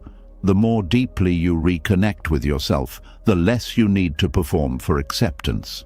You begin understanding that real love does not require constant emotional labor to sustain itself. Real love allows you to breathe, to rest, to be imperfect, to exist without earning your humanity every single day. And perhaps this is one of the deepest forms of freedom, no longer needing to become someone else just to deserve connection, no longer exhausting yourself trying to secure love through performance, no longer abandoning your own soul to keep others comfortable, because eventually you realize something life-changing. The child inside you was never asking to become perfect. They were only asking to feel loved without having to disappear first. And this is where the wound becomes even more confusing, because when a child grows up feeling loved mostly for what they do, they often become an adult who mistakes usefulness for love. They do not simply want connection, they want to be needed, because being needed feels safer than simply being loved. Being needed gives them a role, a place, a reason someone might stay. But slowly this becomes another quiet form of self-abandonment. There is a painful truth many people do not want to face. Sometimes people do not love you as deeply as they need you. They need your support. They need your patience. They need your emotional labor. They need your listening ear. They need your forgiveness. They need your presence when life becomes difficult. But needing what you provide is not the same as loving who you are. This is why some relationships feel full of activity but empty of intimacy. You are always helping, always fixing, always showing up, always making things easier for someone else, yet deep inside you still feel unseen. The relationship looks close from the outside, but inside your heart there is a strange loneliness. You are important to them, yes, but mostly because of what you carry for them. That kind of importance can become addictive. When someone has spent years feeling emotionally invisible, being needed can feel like proof that they matter. It can feel comforting when people call them first, depend on them, ask for help, seek advice, or collapse into their arms during hard times. They may feel tired, but they also feel valuable.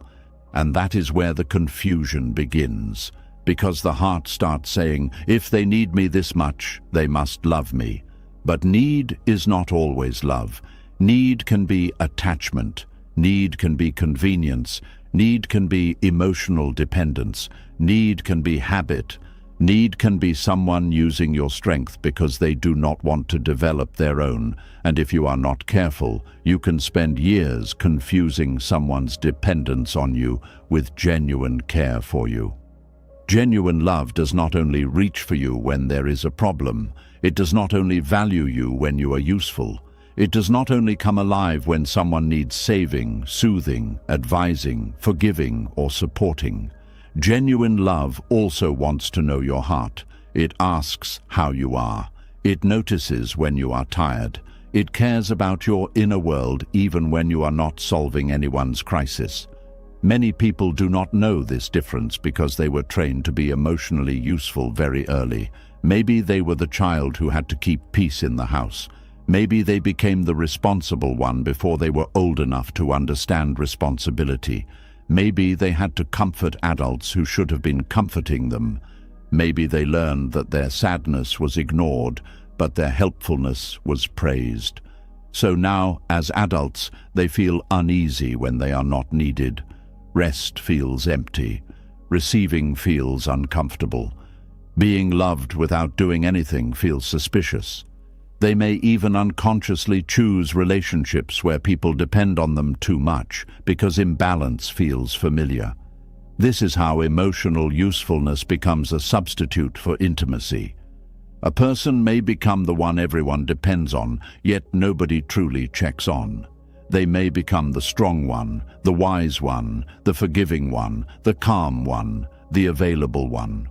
But strength can become a cage when nobody allows you to be human inside it. Sometimes people call you strong because it benefits them when you do not ask for support. Sometimes people praise your patience because it allows them to keep testing it.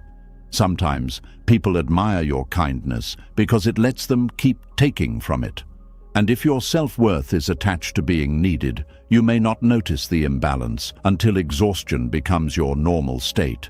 This is where Buddhist awareness becomes important. Buddhism teaches us to look beneath appearances, not to judge with bitterness, but to observe clearly. The mind must learn to ask, is this love or is this attachment? Is this connection or is this dependence? Is this mutual care or am I being valued only because I make someone else's life easier? These questions can feel uncomfortable because they reveal hidden truths. Some relationships survive because one person keeps carrying all the emotional weight. One person always understands. One person always forgives. One person always reaches out. One person always adjusts. One person always makes room.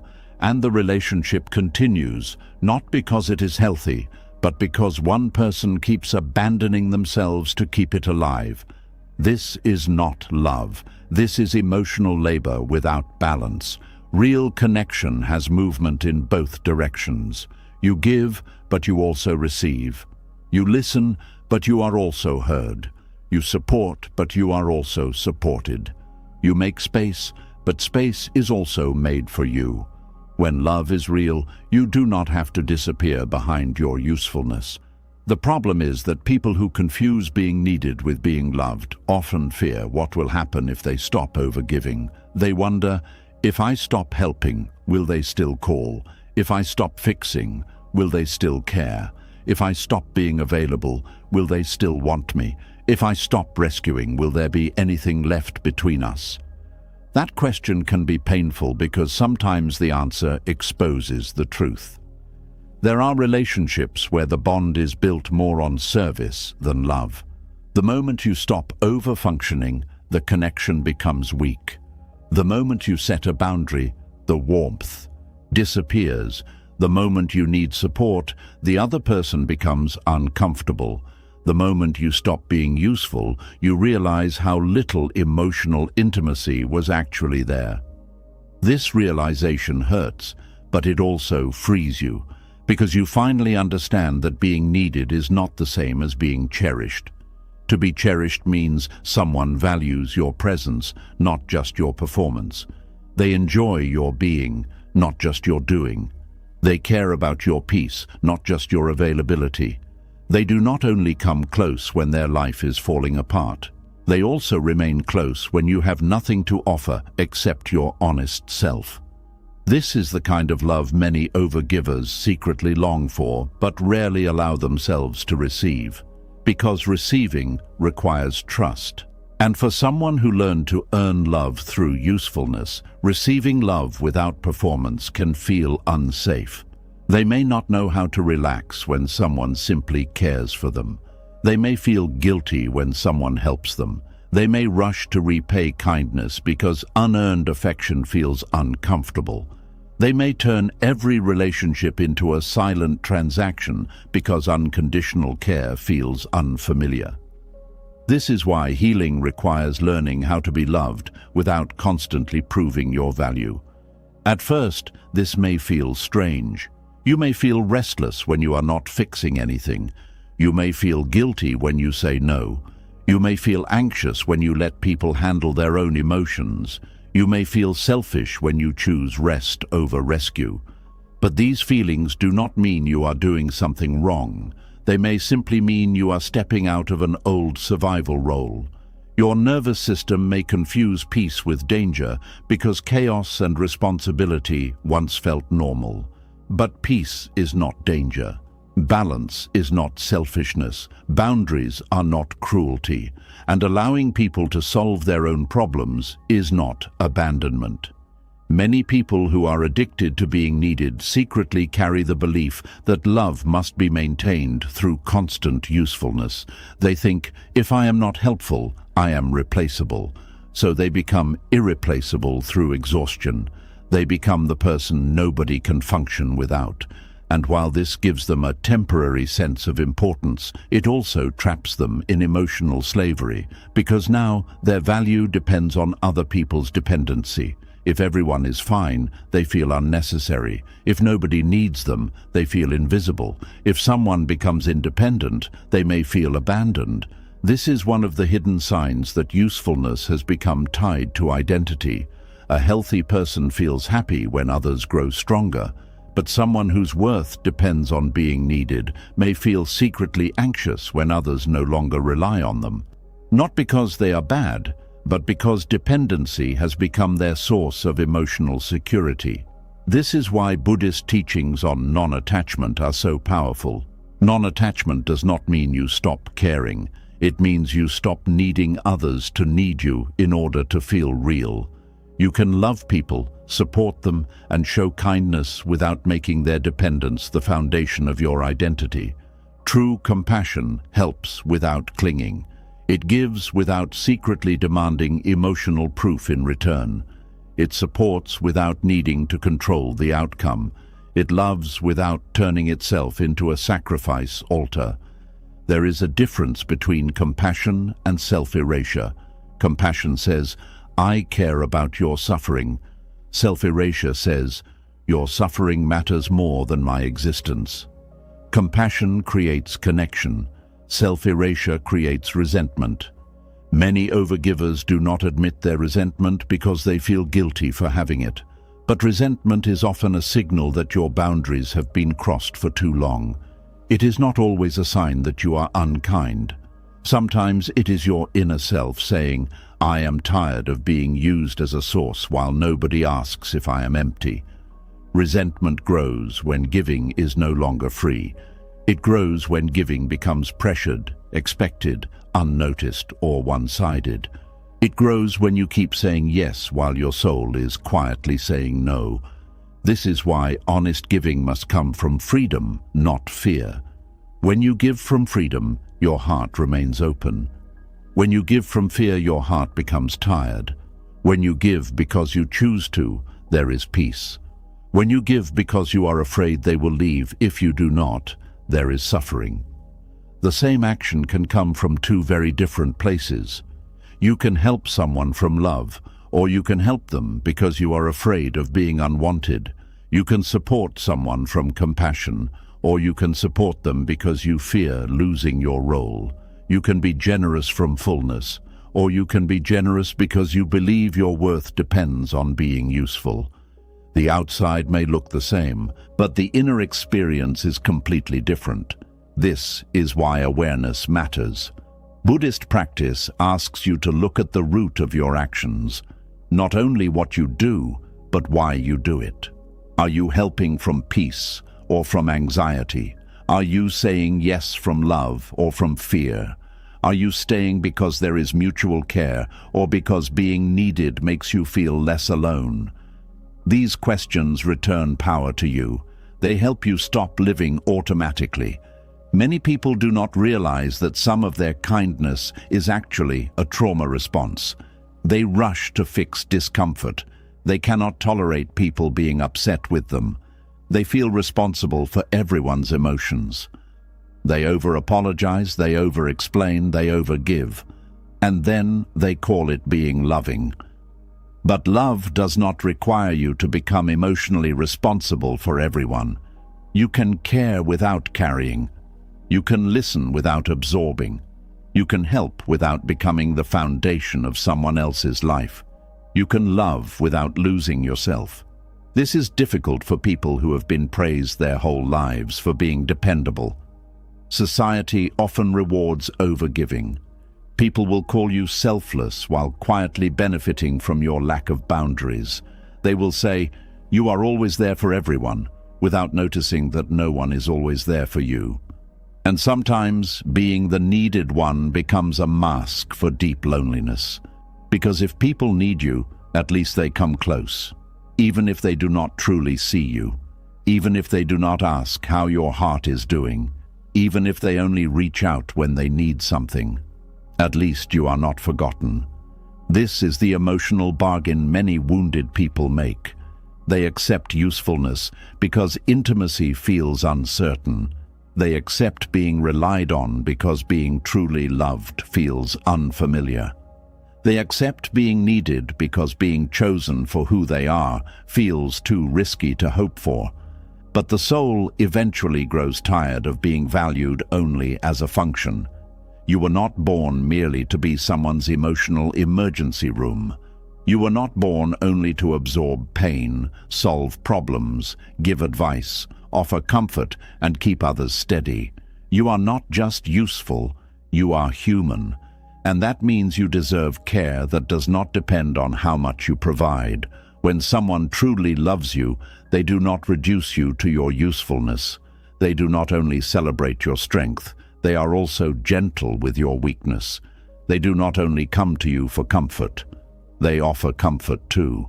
They do not only enjoy what you give, they care about what it costs you. This is how you know the difference between being needed and being loved. Need takes. Love receives and gives back. Need often becomes urgent when there is a problem. Love remains present even in quiet moments. Need may disappear when you stop providing. Love stays curious about who you are beyond what you do. Need says, I cannot function without you. Love says, I value you even when you are not doing anything for me. That difference can change your life. Because once you see it clearly, you stop confusing emotional dependency with devotion. You stop feeling flattered when someone cannot function without you. You stop romanticizing imbalance. You stop calling exhaustion intimacy. You stop making yourself necessary to people who have no intention of loving you well. Healing begins when you allow yourself to ask for reciprocity, not perfection, not constant attention, not unrealistic emotional service, but reciprocity. A relationship where your needs are allowed to exist. A relationship where your feelings are not treated like a burden. A relationship where care does not flow only in one direction. A relationship where you do not have to become a tool to earn closeness. At first, asking for reciprocity may feel frightening. You may worry that people will leave if you stop being endlessly available. But if a relationship only survives when you abandon yourself, losing it may not be a loss. It may be the beginning of your freedom. This does not mean you stop being kind. It means your kindness becomes wiser. Kindness with awareness, kindness with boundaries, kindness that includes yourself, kindness that no longer sacrifices your peace to maintain someone else's comfort. And slowly, you begin stepping out of the role of being needed and into the experience of being known. Being known is different. Being known means someone sees your patterns, your fears, your dreams, your quiet pain, your humor, your tenderness, your exhaustion, and your humanity. They do not only know what you can do for them, they know what makes your eyes tired. They know when your silence means you are overwhelmed. They know how to care without being asked every single time. This is genuine connection, not dependence, not convenience, not emotional consumption, connection.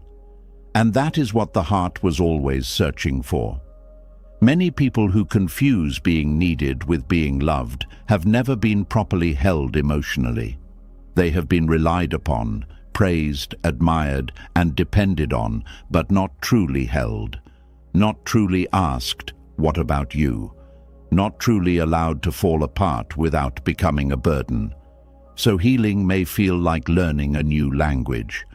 The language of receiving. The language of saying, I need support too. The language of letting others show up. The language of no longer earning your place through overperformance. The language of believing you are still valuable when you are resting. This is the quiet revolution of self-worth. You stop offering your exhaustion as proof of love. You stop turning every relationship into a rescue mission. You stop confusing someone's need for your energy with their love for your soul. And something inside you begins to soften, because now you understand that you do not have to be indispensable to be worthy. You do not have to be constantly useful to deserve closeness. You do not have to be the strong one forever. You do not have to carry people in order to keep them. The people meant for your life will not only need what you provide, they will cherish who you are. And when you finally experience that kind of connection, it will not feel like panic, pressure, or performance. It will feel like breathing after years of holding your breath. It will feel like being allowed to exist. It will feel like love that does not demand your disappearance.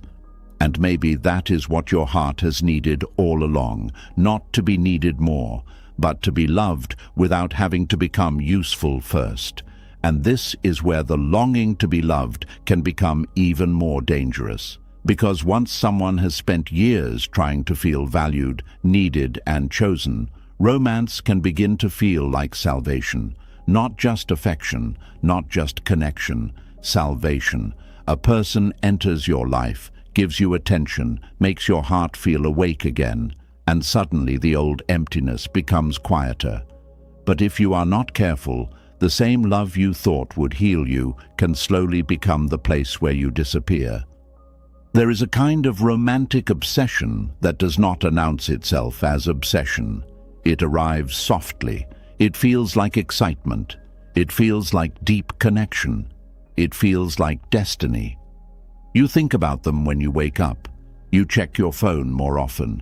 You replay conversations. You remember small details. You wonder what they meant by a word, a pause, a delay, a smile, a change in tone. At first it feels sweet, it feels human, it feels like love. But slowly, something begins to shift. Your inner world starts orbiting around one person, and without noticing it, you begin leaving yourself behind. This is the silent self-abandonment hidden inside romantic obsession. It is not always dramatic. It does not always look like begging or chasing. Sometimes it looks like waiting too long for someone who gives too little. Sometimes it looks like losing interest in your own life because their attention has become the most important event of your day. Sometimes it looks like making excuses for behavior you would have once called hurtful. Sometimes it looks like becoming less honest with yourself because the truth might force you to let go. Romantic obsession often begins when someone becomes a mirror for the worth you have not yet learned to feel within yourself. Their desire makes you feel special. Their attention makes you feel visible. Their affection makes you feel chosen. And because those feelings are powerful, the mind begins to attach to the person who produces them. You are no longer simply enjoying love. You are depending on this person to keep your inner emptiness quiet. That is when love becomes dangerous. Not because love itself is wrong, but because craving turns love into emotional dependence.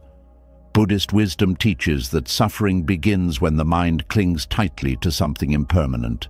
And romance is one of the easiest places for the mind to cling, because romantic attention can feel intoxicating. It touches old wounds. It awakens old hopes. It makes the lonely parts of you believe, finally, I am safe. Finally, I am wanted. Finally, I matter. But when one person becomes the proof that you matter, their absence becomes proof that you do not. This is why romantic obsession can make someone feel powerful one moment and completely broken the next. A kind message can lift their whole mood. A delayed response can ruin their peace. A warm conversation can make life feel meaningful. A cold reply can make them question their entire value. Their emotional world becomes controlled by another person's availability. And slowly, self-respect begins to weaken. You may start accepting less than you deserve because the fear of losing them feels stronger than the pain of being mistreated. You may start changing your boundaries because you do not want to seem difficult. You may start hiding your needs because you fear becoming too much. You may start tolerating confusion because clarity might end the fantasy. And once fantasy becomes more comforting than truth, self-abandonment has already begun. One of the clearest signs of romantic obsession is when your peace becomes dependent on their behavior. You cannot relax until they respond. You cannot enjoy your day until you know where you stand. You cannot focus because your mind keeps returning to them. You cannot feel secure unless they reassure you. You become emotionally suspended, waiting for another person to decide whether you are okay. That is not peace. That is attachment. And attachment often disguises itself as deep love. People say, "I cannot stop thinking about them," as if constant mental fixation proves connection. But sometimes constant thinking does not mean love is deep. Sometimes it means your nervous system does not feel safe. Sometimes it means uncertainty has become addictive. Sometimes it means the relationship is activating a wound, not nourishing your soul. Healthy love may make you think of someone with warmth, but it should not make you abandon your entire inner balance. Healthy love may create longing, but it should not erase your identity. Healthy love may matter deeply, but it should not become the only thing that gives your life meaning. When romantic obsession takes over, your own life begins to fade into the background. Your goals become less important. Your friendships receive less attention. Your routines weaken. Your spiritual practice becomes inconsistent. Your emotional stability depends on whether one person gives you enough reassurance. You begin living less from your center and more from their reactions. This is how identity erodes. Not in one moment, but through repeated self-neglect. You stop asking, "What do I need today?" and start asking, "What will make them want me more?" You stop asking, "Is this relationship healthy for me?" and start asking, "How can I keep it from ending?" You stop asking, "Am I at peace?" and start asking, "Do they still feel the same?" Your attention becomes captured. Your inner world becomes crowded. Your own voice becomes quieter. And the painful truth is, obsession often feeds on uncertainty. When someone is consistent, respectful, clear, and emotionally present, the nervous system can settle.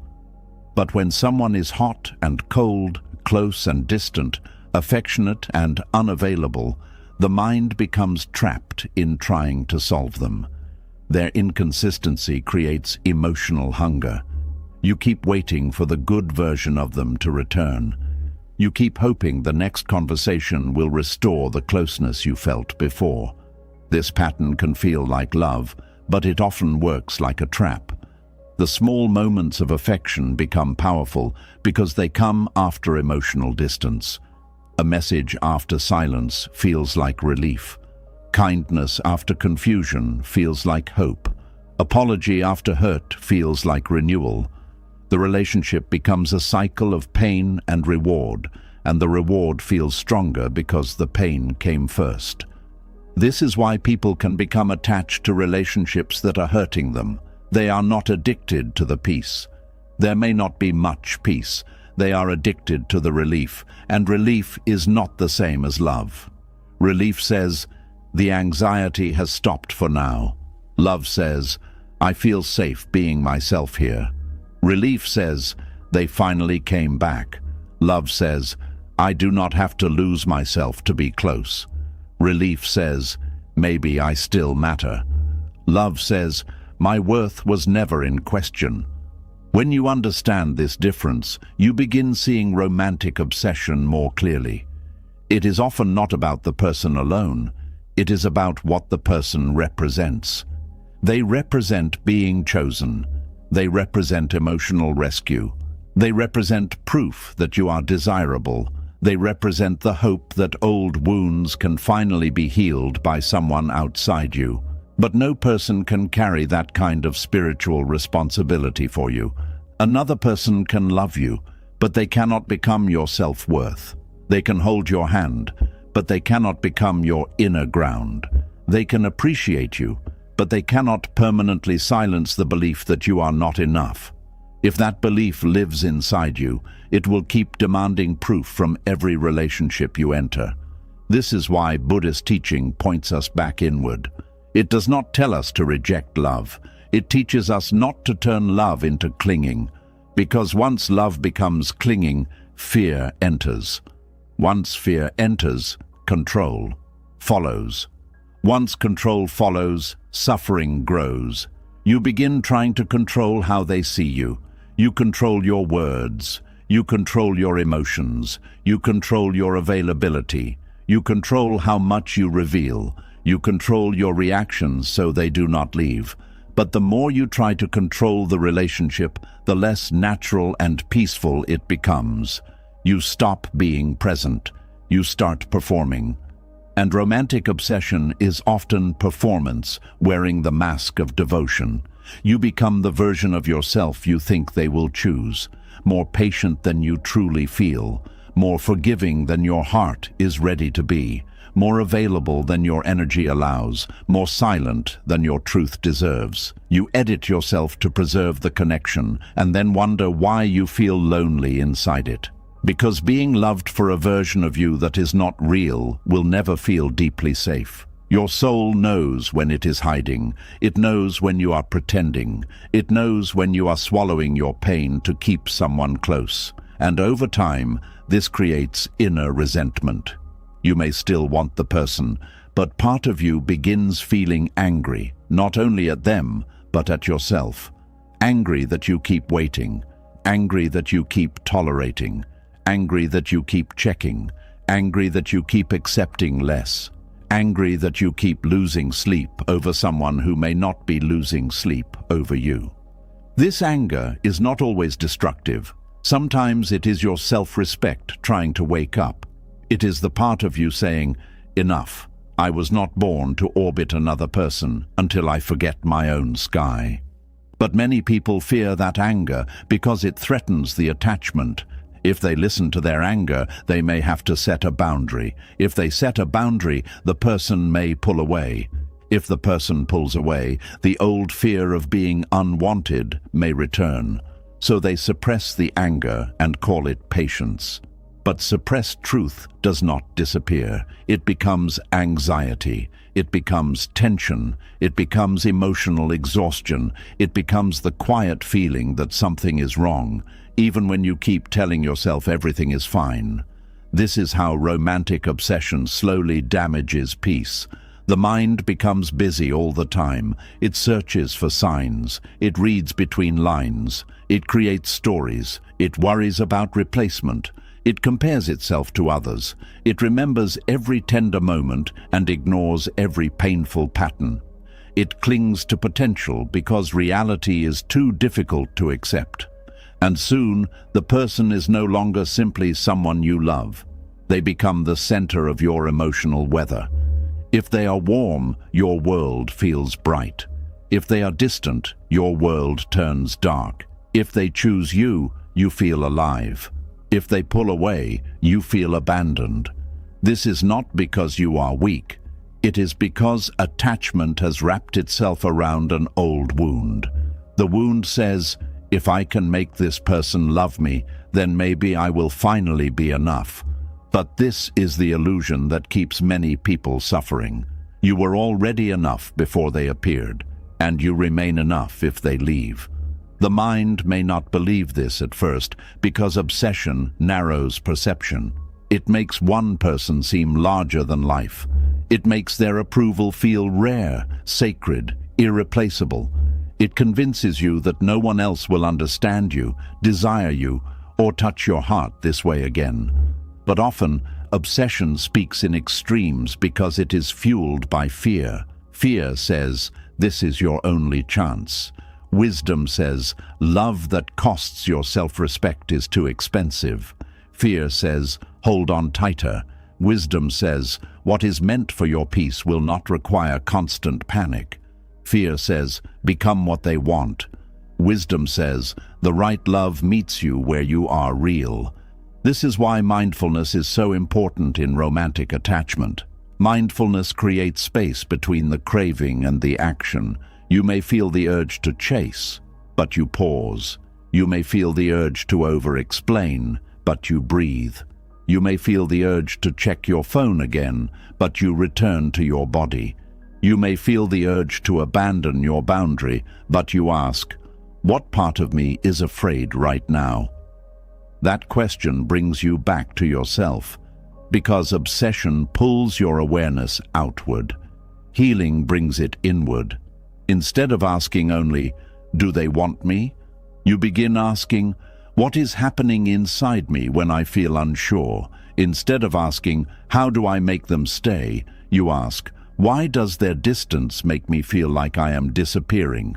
Instead of asking, what do they feel? You ask, what do I feel when I stop trying to impress them? These questions are powerful because they break the spell.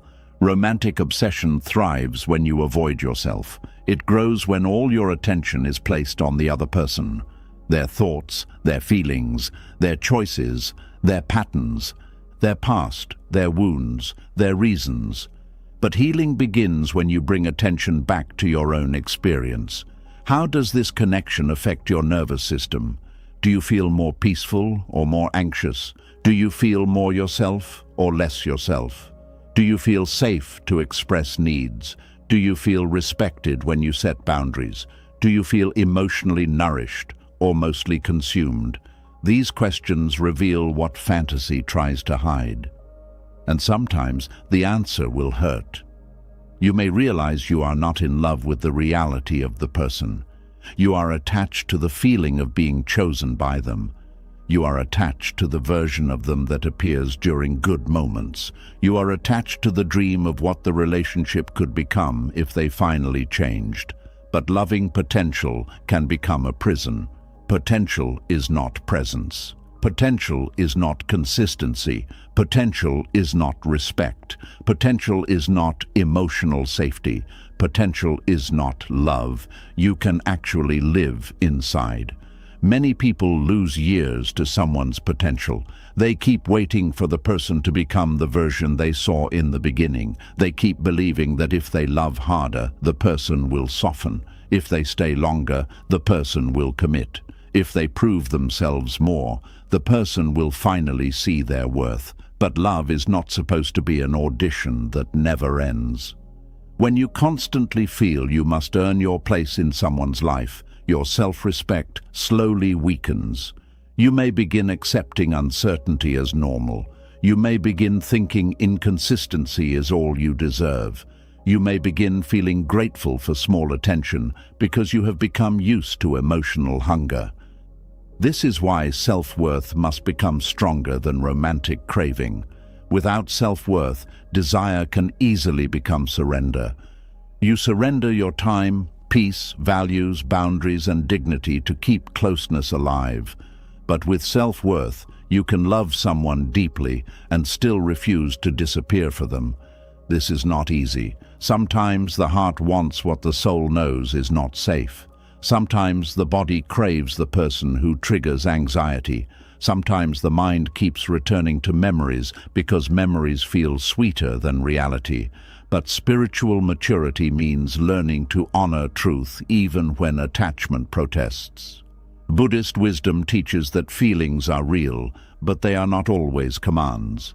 A feeling can arise, stay for a while, and pass. You can miss someone without returning to what broke you. You can love someone without sacrificing yourself. You can desire someone without making them your center. You can feel pain without obeying panic. This is freedom, not the absence of emotion, but the ability to remain conscious inside emotion. The more conscious you become, the more you notice the small ways obsession tries to pull you away from yourself. You notice when you stop eating well because you are anxious. You notice when you neglect your work because you are distracted. You notice when you cancel your own plans to remain available. You notice when you dress, speak, post, or behave mainly to be noticed by them. You notice when your joy depends on their reaction. These moments are invitations, not invitations to shame yourself, but invitations to return. Return to your breath. Return to your body. Return to your own life. Return to the friendships you neglected. Return to the dreams you paused. Return to the practices that ground you. Return to the quiet dignity that existed before obsession made you forget it. Because one of the most healing things you can do during romantic obsession is rebuild a life that does not revolve around one person. This is not punishment. This is restoration. You begin filling your days with things that belong to you, your routines, your goals, your creative energy, your spiritual practice, your body, your rest, your laughter, your learning, your friendships, your solitude. Slowly, the person becomes part of your life instead of the center of your life. And if they cannot remain when you become whole, then perhaps they were only comfortable when you were easier to control through longing. That is another painful truth. Some people benefit when you are obsessed with them. They enjoy your availability. They enjoy your attention. They enjoy your emotional dependence. They may not want to fully love you, but they also do not want to lose the comfort of being loved by you. So they give just enough to keep you attached, but not enough to make you secure. This is where your self-respect must become awake. You must learn to recognize when someone enjoys being wanted more than they value being responsible with your heart. Because not everyone who accepts your love is capable of honoring it, and not everyone who desires your presence is offering genuine connection. When you begin seeing clearly, you may grieve.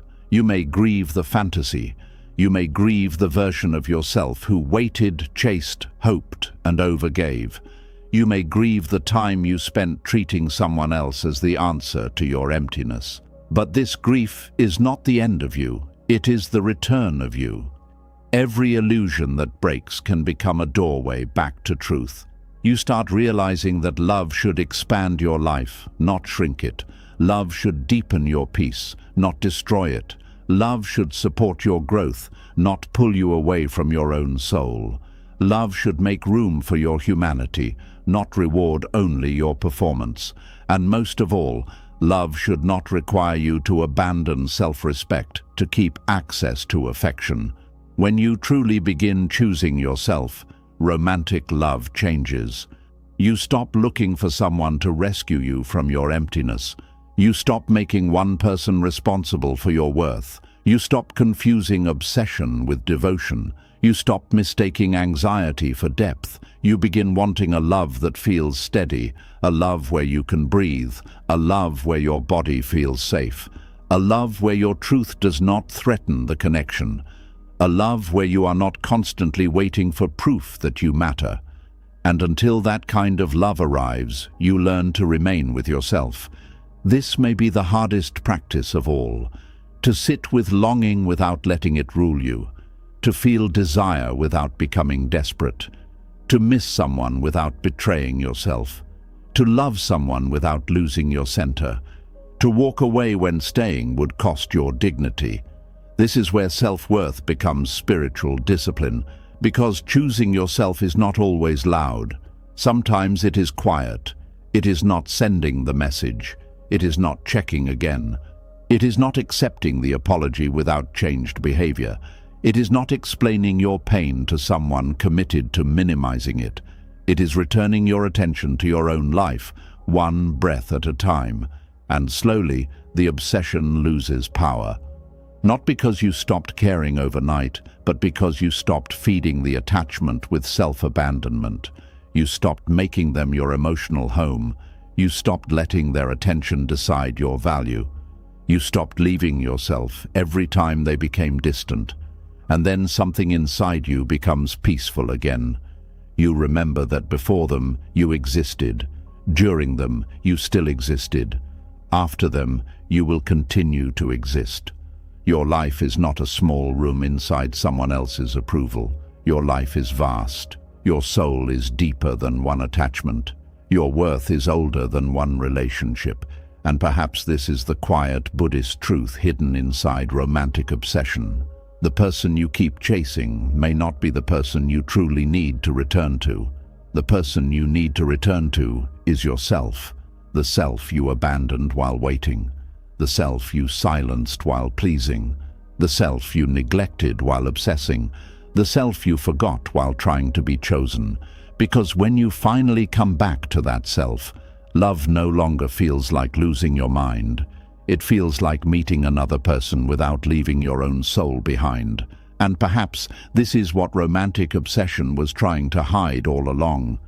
Beneath the chasing, the overthinking, the attachment, and the fear of losing someone, there was often a deeper fear waiting underneath it all. The fear of being alone. Because for many people, solitude does not feel peaceful. It feels unbearable. It feels like silence exposing every wound they spent years trying to escape through relationships, attention, and emotional attachment. There is a sadness many people carry that only appears when everything becomes quiet. No messages, no distractions, no conversations, no one needing them, no romantic excitement, no emotional stimulation, just themselves sitting alone with their own mind. And for some people, that silence feels heavier than heartbreak itself. This is why many people stay in relationships long after peace has disappeared. Not because the connection is healthy, but because loneliness feels terrifying. The relationship may create anxiety, confusion, emotional exhaustion, and pain, yet being alone still feels worse to them. At least in the relationship, there is distraction, there is hope, there is emotional activity. There is someone to think about instead of having to face themselves. The truth is, many people are not only afraid of solitude, they are afraid of what solitude will reveal. When life becomes quiet, unresolved wounds become louder. The emptiness they tried to silence through attention begins speaking again. The insecurity they covered with relationships begins returning. The unhealed loneliness from childhood begins surfacing. And because these feelings are uncomfortable, people often rush back toward noise, toward relationships, toward validation, toward emotional attachment, toward anything that helps them avoid sitting alone with themselves for too long. But avoidance does not heal emptiness. It only delays the encounter. Buddhist teachings often describe how the human mind constantly seeks escape from discomfort. The mind runs toward stimulation because stillness forces awareness, and awareness can feel frightening when someone has spent years avoiding their inner world. Solitude becomes painful, not because being alone is inherently wrong, but because many people have never learned how to feel emotionally safe within themselves. This is one of the deepest hidden wounds behind the need to be chosen. Some people do not only want love, they want relief from themselves. That is why attention can feel addictive. The moment someone desires them, the emptiness softens temporarily. The moment someone texts them, they feel less invisible.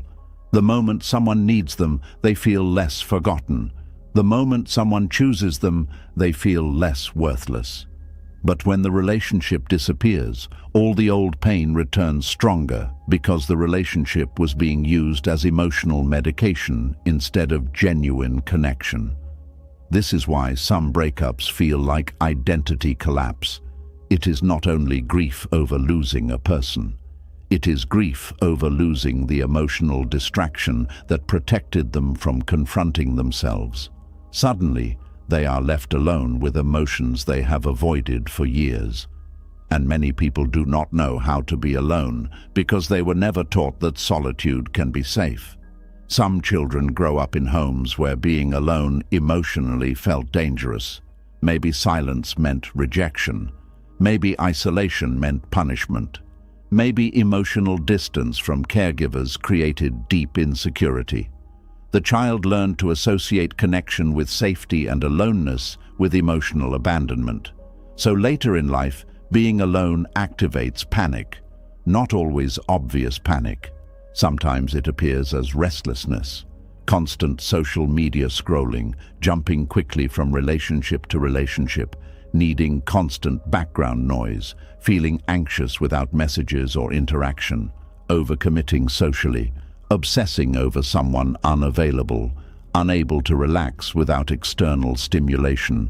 These behaviors often look ordinary, but underneath them may be a deep fear of emotional emptiness. Some people cannot sit quietly for even a short period without feeling discomfort. The mind immediately searches for distraction because silence feels too exposing.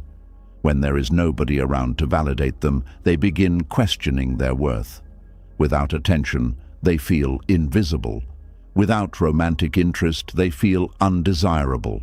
Without social interaction, they feel emotionally disconnected from existence itself. This is why solitude can feel so painful for emotionally wounded people.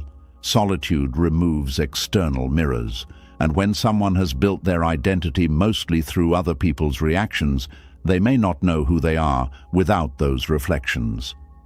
This creates a terrifying inner question. Who am I when nobody is choosing me? Many people never stop long enough to answer that question honestly. Instead, they keep searching for another relationship, another crush, another conversation, another emotional attachment. Not because they are shallow, but because stillness forces them to confront the parts of themselves they have spent years abandoning.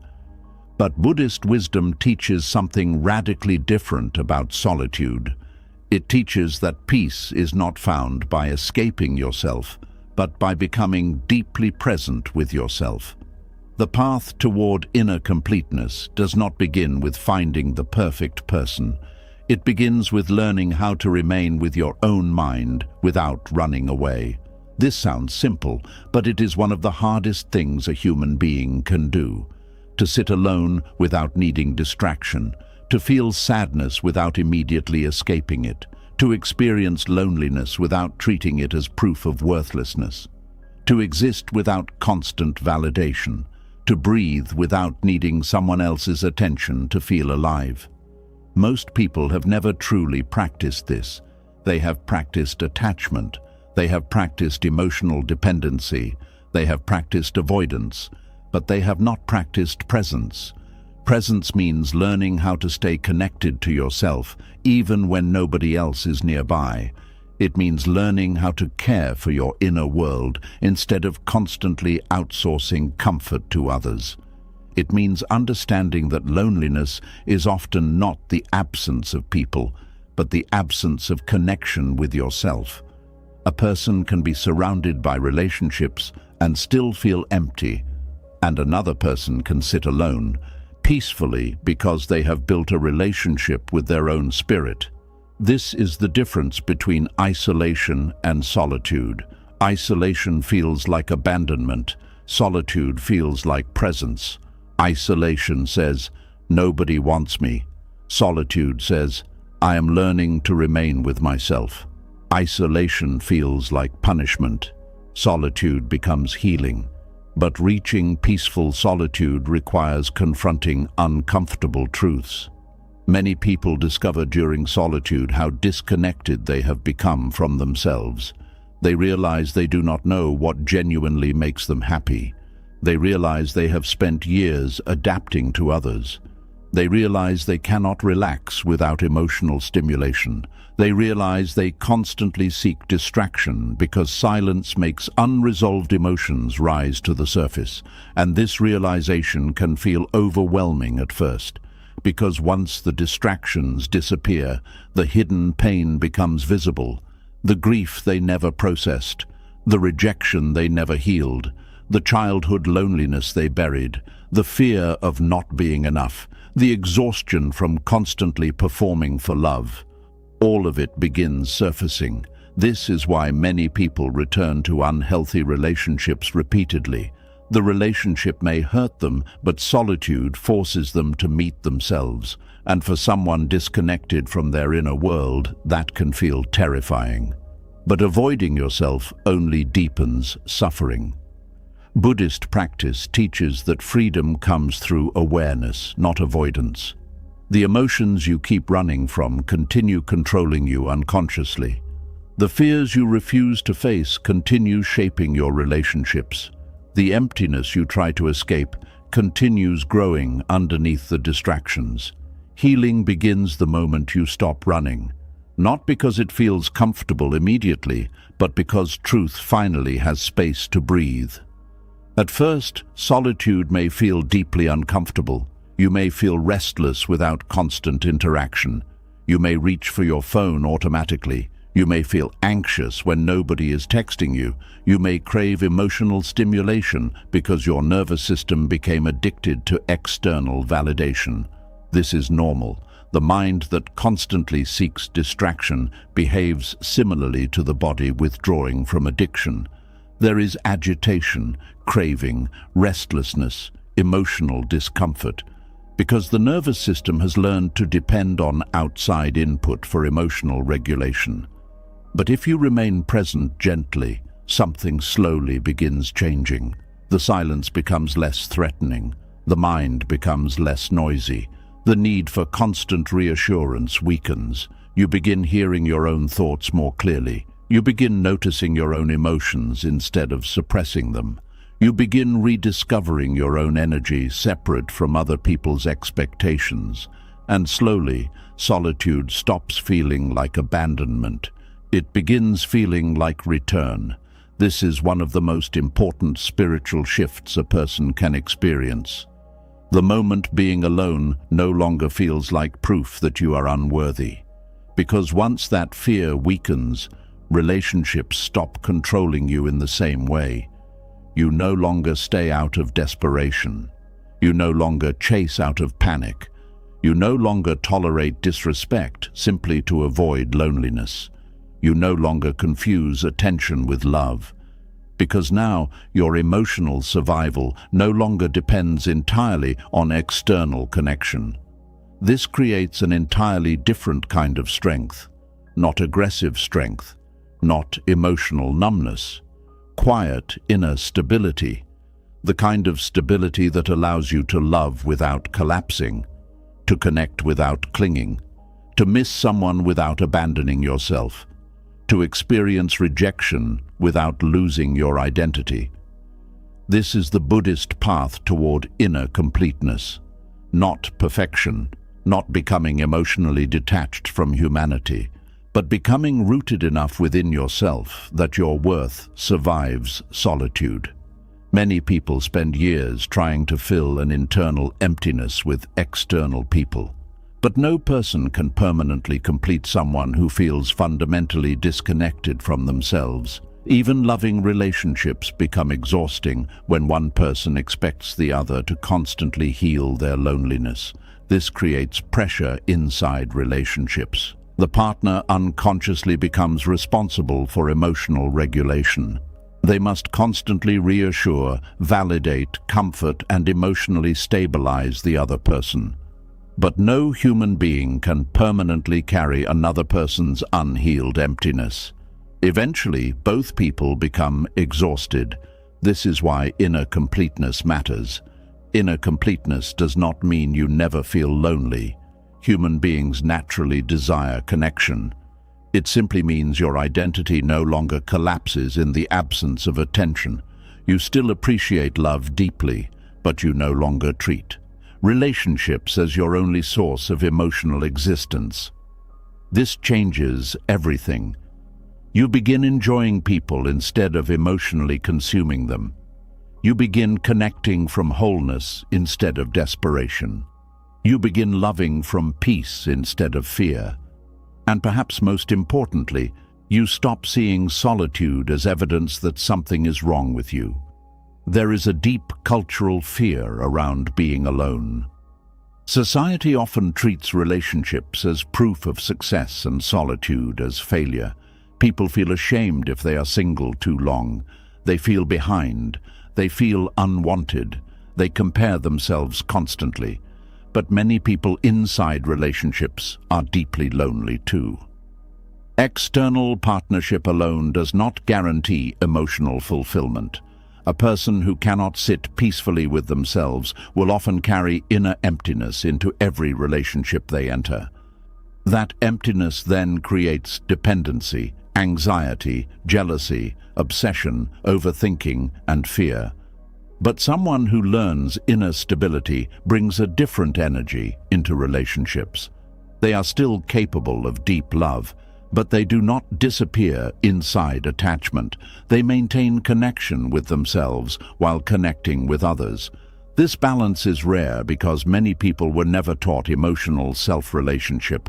They were taught how to attract attention, how to impress, how to perform, how to avoid rejection, but not how to sit quietly with their own soul, not how to comfort themselves, not how to validate their own emotions, not how to create peace internally.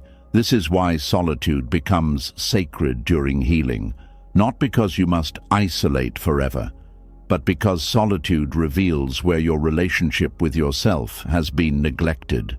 In solitude, you begin noticing what truly nourishes you, what calms your spirit, what drains your energy, what emotions you avoid, what fears keep repeating, what patterns continue controlling your choices. You begin becoming familiar with your own inner landscape. And at first, that landscape may feel painful. You may realize how much of your life revolved around avoiding loneliness. You may notice how often you settled for poor treatment because empty space felt unbearable. You may discover how dependent you became on validation. You may feel grief over how long you abandoned yourself chasing connection. But this awareness is not punishment. It is awakening. Because now you can begin rebuilding your relationship with yourself intentionally. You start creating routines that belong to you. You reconnect with your body. You reconnect with creativity. You reconnect with stillness. You reconnect with nature. You reconnect with spiritual practices that calm your nervous system.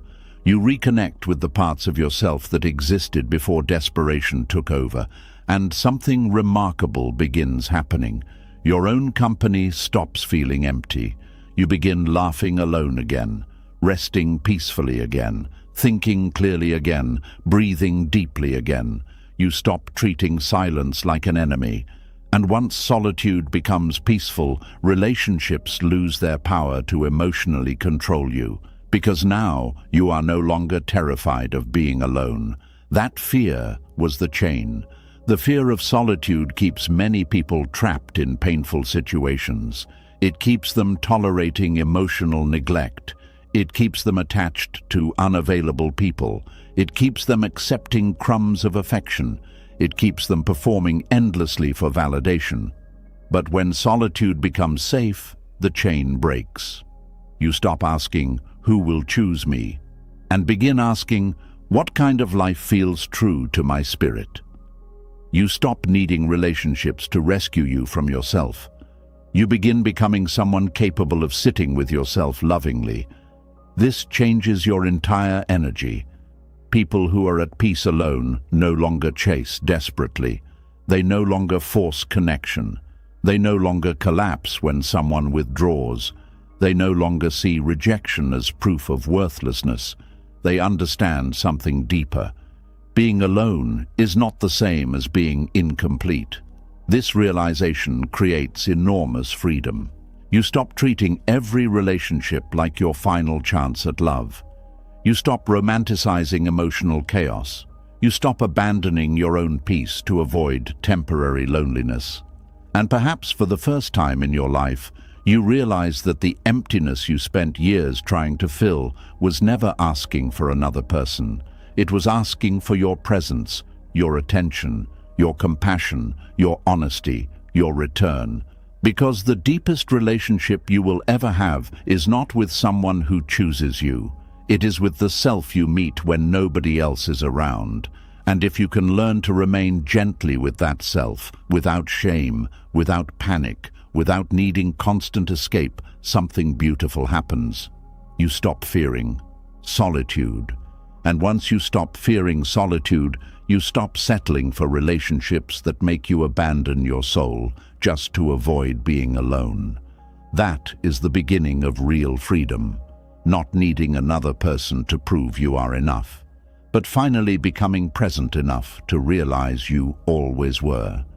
And once a person becomes afraid of being alone, the need to be chosen can quietly take over their entire emotional life. They begin measuring their worth through attention, approval, affection, and validation from others. Every interaction starts carrying emotional weight. Every rejection feels personal. Every sign of acceptance feels temporarily relieving. And slowly, without realizing it, their nervous system becomes trapped inside a constant search for external confirmation that they are enough. At first, this may not look dangerous. It may simply look like caring too much about relationships, wanting reassurance or fearing rejection. But over time, the psychological cost becomes enormous, because constantly trying to be chosen slowly exhausts the mind, weakens identity, and disconnects people from inner peace. There is a kind of emotional tiredness that sleep cannot fix, a deep exhaustion created by constantly monitoring how others feel about you. Some people wake up already anxious about how they are perceived. They replay conversations, they analyze facial expressions, they worry about whether they sounded strange, annoying, emotional, unattractive, or unimportant. Their mind rarely rests because their sense of safety depends too heavily on external reactions. This is one of the hidden consequences of validation addiction. The nervous system becomes hyper-alert. Instead of living naturally, the person begins emotionally scanning the world for signs of approval or rejection. Their attention is no longer rooted inside themselves. It is scattered outward constantly, searching for reassurance. And this creates chronic anxiety. The mind never fully relaxes because approval is unstable. People's moods change, attention shifts, responses vary. Human beings are inconsistent by nature. So a person who depends on validation for emotional security ends up living in a state of psychological uncertainty. They become emotionally controlled by things they cannot actually control. A delayed message creates panic. A cold tone creates overthinking. A social exclusion creates shame. A lack of praise creates self-doubt. A breakup creates identity collapse. Because when your self-worth depends on being chosen, every social interaction begins feeling emotionally dangerous. This is exhausting for the mind and body. The human nervous system was not designed to constantly seek external confirmation of existence. But many people live exactly this way. Their emotional state rises and falls based on whether they feel wanted. And because the feeling never lasts long, they remain trapped in endless emotional chasing. One compliment may calm insecurity briefly, but soon the mind needs another. One romantic connection may create temporary relief, but soon fear returns. One moment of validation may feel powerful, but it fades quickly. This creates a cycle where the person keeps searching outward while becoming increasingly disconnected inward. Buddhist teachings describe craving as a fire that cannot be satisfied through feeding alone. The more the mind depends on external pleasure or approval for peace, the more restless it becomes. Because external things are temporary, attention fades, relationships change, praise disappears, beauty changes, social status shifts. If your identity depends on unstable things, suffering becomes unavoidable. And nowhere is this more psychologically damaging than in the constant need to be chosen. Many people spend years trying to become more desirable, more impressive, more lovable, more useful, more attractive, more successful, more agreeable, believing that if they finally become enough, they will feel secure. But the goalpost keeps moving. Because the real issue was never the lack of approval. The real issue was the inability to feel valuable without it. This creates a painful emotional trap. No amount of validation ever feels permanent. No amount of praise fully quiets insecurity. No amount of attention completely removes fear. Because insecurity rooted in self-abandonment cannot be healed through external recognition alone. This is why some people feel emotionally starving even while receiving love. They may have friends, relationships, compliments, admiration, or social attention, yet still feel deeply empty inside. Their emotional hunger remains because they are not connected to themselves. They only feel temporarily stabilized when others reflect value back to them, and the moment the reflection disappears, anxiety returns. This creates emotional instability that slowly damages mental health. Some people become obsessed with being liked by everyone. They fear conflict intensely because disapproval feels emotionally unbearable. They become overly accommodating. They over-explain themselves constantly. They struggle to relax around others because they are always trying to maintain acceptance. Others become addicted to romantic validation. They constantly need to feel desired in order to feel alive. If someone loses interest in them, they experience emotional collapse. Not because the relationship alone mattered so deeply, but because their identity was attached to being wanted. Others seek validation through achievement. Their worth depends entirely on productivity, success, praise, or recognition. Rest feels guilty because without accomplishment, they no longer know how to feel valuable. Validation addiction wears many different faces, but underneath them all is the same painful fear. If nobody chooses me, do I still matter? This question silently controls millions of lives. It controls careers, relationships, social behavior, identity, appearance, emotional expression.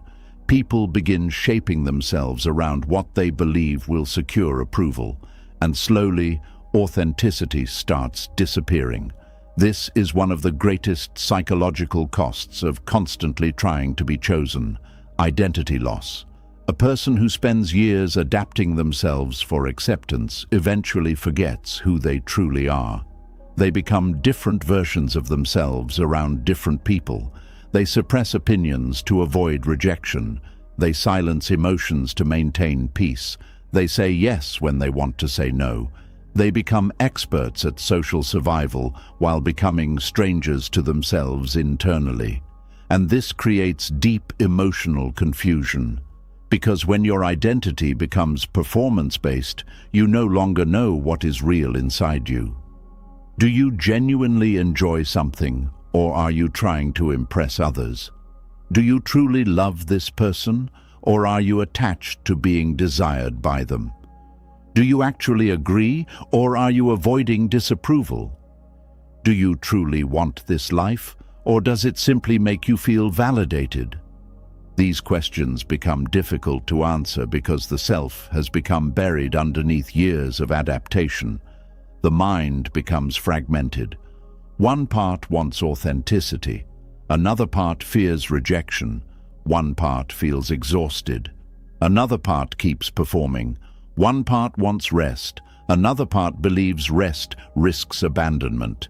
This internal conflict drains enormous psychological energy.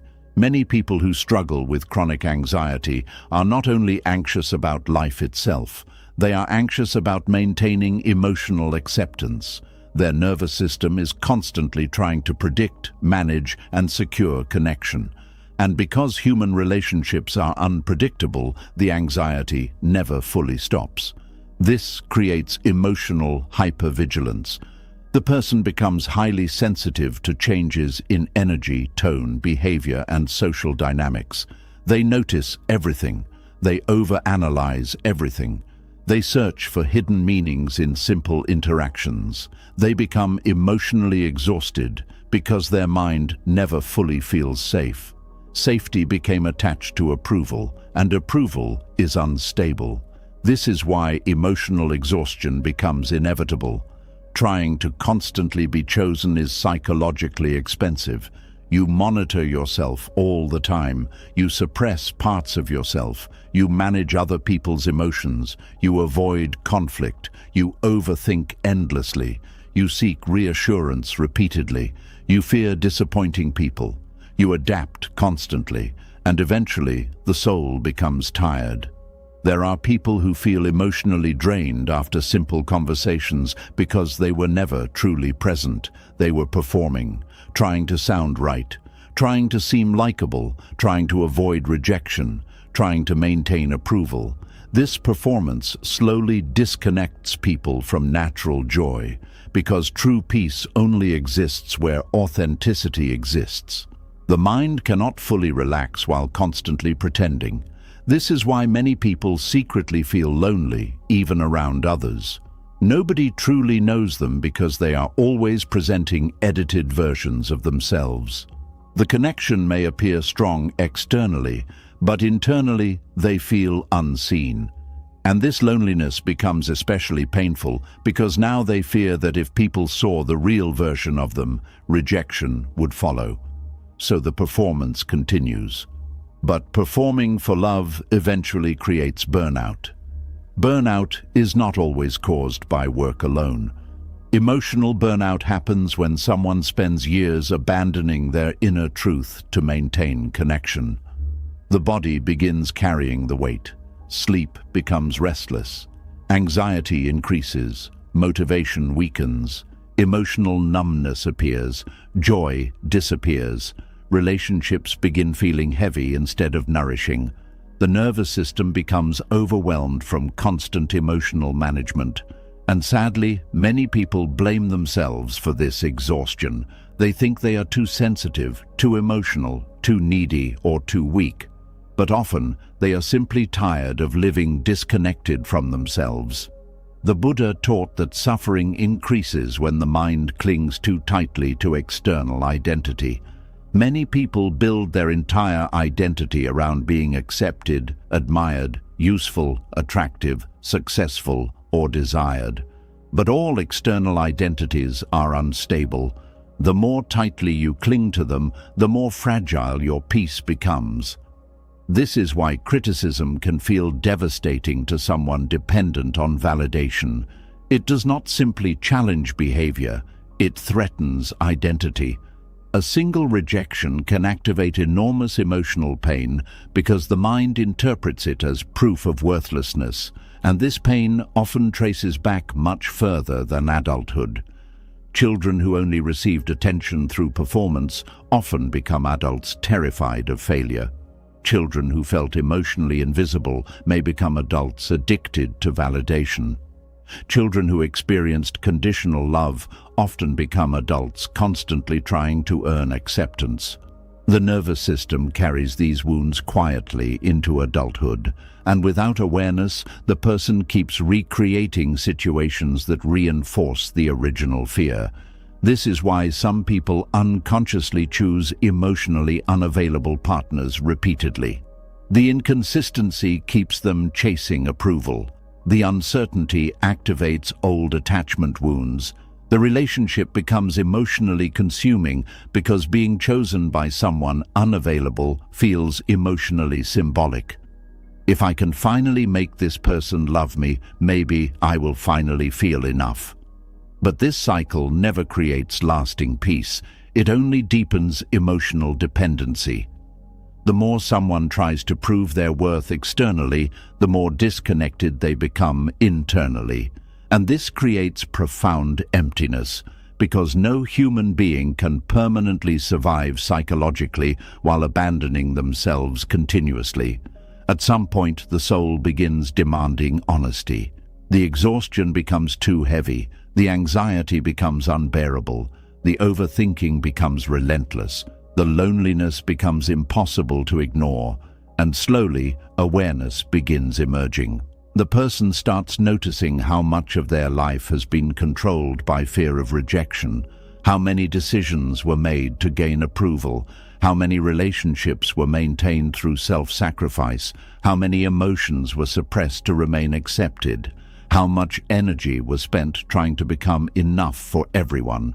This awareness can feel painful at first because it reveals how deeply fear shaped identity. But awareness is also liberation, because once you see the pattern clearly, you can begin stepping out of it consciously. Healing begins with understanding that your worth cannot remain dependent on constant external confirmation. Not because relationships are unimportant, not because connection is wrong, but because no relationship can create stable peace for someone disconnected from themselves. Inner stability must be developed internally. This does not happen overnight. At first, the nervous system may resist. The mind still wants reassurance. It still wants attention. It still wants proof. But slowly, through mindfulness and self-awareness, a person begins learning how to emotionally ground themselves without constantly depending on others. They begin noticing when they are overperforming. They notice when they are abandoning boundaries. They notice when anxiety is driving their behavior. They notice when they are seeking validation instead of genuine connection. And this awareness changes everything. Because now, instead of automatically chasing approval, they pause, they breathe, they ask themselves deeper questions. Why do I need this person's validation so badly? What emotion am I trying to escape right now? What happens inside me when I feel ignored? Why does rejection feel like identity collapse? These questions begin reconnecting the person to themselves, and slowly the nervous system starts calming down, not because life becomes perfect, not because rejection disappears, but because identity is no longer entirely outsourced to other people's opinions. This creates enormous psychological freedom. A person who no longer depends entirely on external validation experiences relationships differently. They can still enjoy love deeply, but they do not emotionally collapse without constant reassurance. They can handle disagreement without feeling worthless. They can experience rejection without losing their sense of self completely. Their peace becomes more stable because it is rooted internally.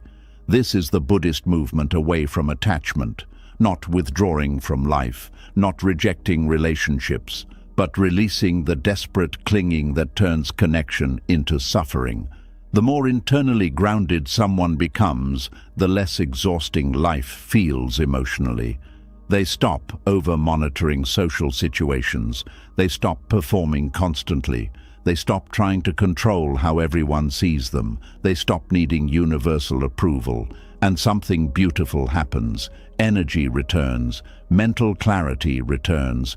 Authenticity returns. Peace returns. Because enormous psychological energy was once being consumed by fear. Fear of not being chosen. Fear of not being enough. Fear of not being wanted.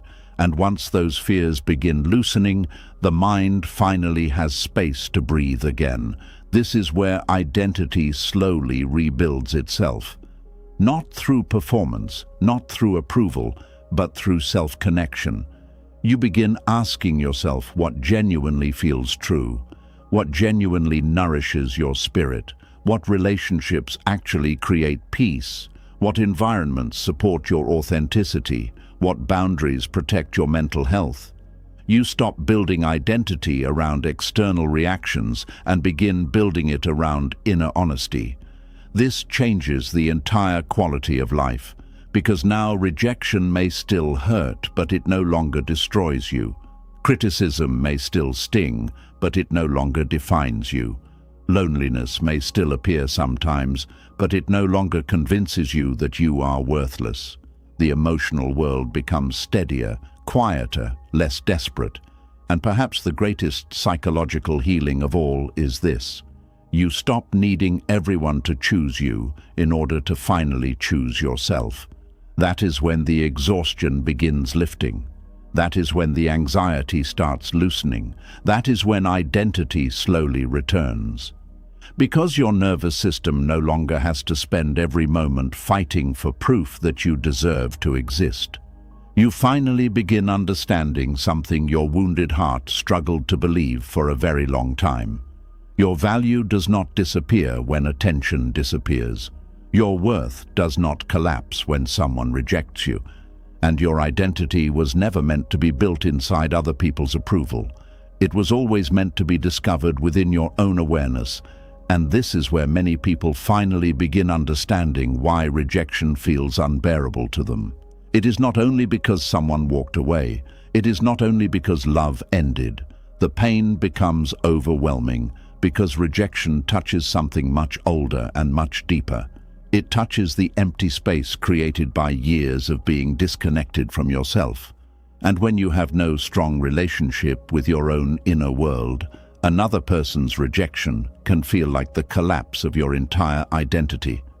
There is a kind of pain that enters the body when someone no longer chooses you. The chest tightens, the stomach sinks, the mind races endlessly searching for answers. Suddenly, everything feels unstable.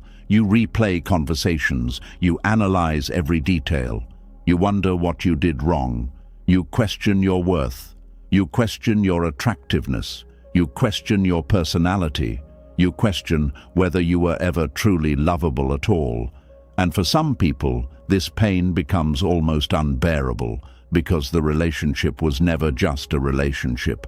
It had become emotional proof that they mattered. So when rejection happens, it does not simply feel like losing another person. It feels like losing themselves. This is why rejection hurts differently for different people. One person experiences sadness and eventually heals. Another person falls into emotional collapse, obsession, anxiety, depression, or deep self-hatred. The difference is often not the rejection itself. The difference is the relationship they had with themselves before the rejection happened. A person deeply connected to themselves may still feel heartbreak, grief, disappointment, and loneliness. But somewhere inside them, there remains a stable sense of identity. They know their value did not disappear because someone left. They can suffer without completely losing themselves. But someone disconnected from themselves experiences rejection very differently, because when you do not know your own worth internally, you borrow identity from external connection. The relationship becomes your emotional foundation. The other person becomes your mirror. Their love tells you who you are. Their attention stabilizes your insecurity. Their presence distracts you from your emptiness. And once they leave, everything inside you begins shaking. This is the hidden danger of building your self-worth through relationships. Another person becomes responsible for emotional stability they were never meant to carry. The relationship slowly becomes less about genuine connection and more about emotional survival. That is why rejection can feel physically painful. The nervous system interprets emotional abandonment almost like danger. Especially for people carrying old attachment wounds, rejection activates fear far beyond the present moment. It awakens childhood loneliness, emotional neglect, abandonment memories, and feelings of unworthiness that may have existed long before the relationship itself. This is why some people react to rejection with panic instead of sadness. Their nervous system is not only grieving the loss of someone, it is reliving the terror of not feeling emotionally safe. Buddhist teachings explain that suffering deepens when the mind attaches identity to impermanent things. Relationships are beautiful, but they are still impermanent. Human beings change, feelings change, circumstances change. When your entire sense of self becomes attached to another person staying, rejection begins feeling like psychological destruction. The mind starts asking painful questions. If they left, what does that say about me? If they stopped loving me, was I ever enough? If they chose someone else, does that mean I am replaceable? And because the person already lacked deep inner connection, these questions quickly become self-punishment. This is why rejection often creates shame, not just sadness. Shame says, something is wrong with me. Sadness says, something painful happened. These are very different emotional experiences. A healthy relationship with yourself allows pain without turning pain into identity. But when someone is disconnected internally, rejection becomes proof of personal failure. They may stop eating properly, stop sleeping peacefully, lose motivation, obsess constantly, withdraw socially, lose confidence, question their entire identity, because they were never emotionally standing on their own foundation to begin with. This is why inner connection matters so deeply. Without it, every rejection feels catastrophic. Many people spend years trying to avoid rejection because they secretly believe they could not emotionally survive it. So they become hyper-attentive in relationships. They overgive, they over-explain, they tolerate poor treatment, they silence needs, they perform constantly, all to avoid abandonment. But ironically, this fear often creates the very suffering they hope to avoid, because the more desperately someone fears rejection, the more they abandon themselves inside relationships, and self-abandonment creates anxiety, emotional instability, resentment, and exhaustion. The relationship becomes emotionally heavy because one person is no longer relating naturally. They are trying to emotionally survive. This survival energy changes everything. Love becomes fear-based. Attention becomes addictive. Distance becomes terrifying. Conflict becomes unbearable. And eventually, the relationship stops feeling like peace. It begins feeling like emotional dependence. One of the saddest parts of inner disconnection is that many people do not even realize how little relationship they have with themselves until rejection forces them into solitude. Suddenly, without the relationship, they no longer know who they are. Their routines revolved around the other person. Their emotional energy revolved around the other person. Their thoughts revolved around the other person. Their happiness revolved around the other person. And now, in the silence left behind, they meet themselves for the first time in years. This meeting can feel terrifying, because many people have spent most of their lives escaping themselves through attachment. Some escape through romantic obsession, some through social validation, some through achievement, some through caretaking others, some through endless distraction. But underneath all these patterns often lives the same fear. If I am alone with myself, will I discover that I am not enough? This fear keeps people disconnected from their inner world, and the less connected they become internally, the more power rejection has over them externally. Buddhist wisdom teaches that inner suffering grows when we search outside ourselves for permanent security. Another person can offer love, comfort, and companionship, but they cannot permanently remove insecurity that lives inside someone disconnected from themselves. This is why some people continue feeling abandoned even inside relationships, because the wound was never only external. The wound lives inside the relationship they have with themselves. A person who does not trust themselves becomes terrified when someone leaves because now they are alone with a stranger, themselves. This is why healing rejection requires much more than simply moving on.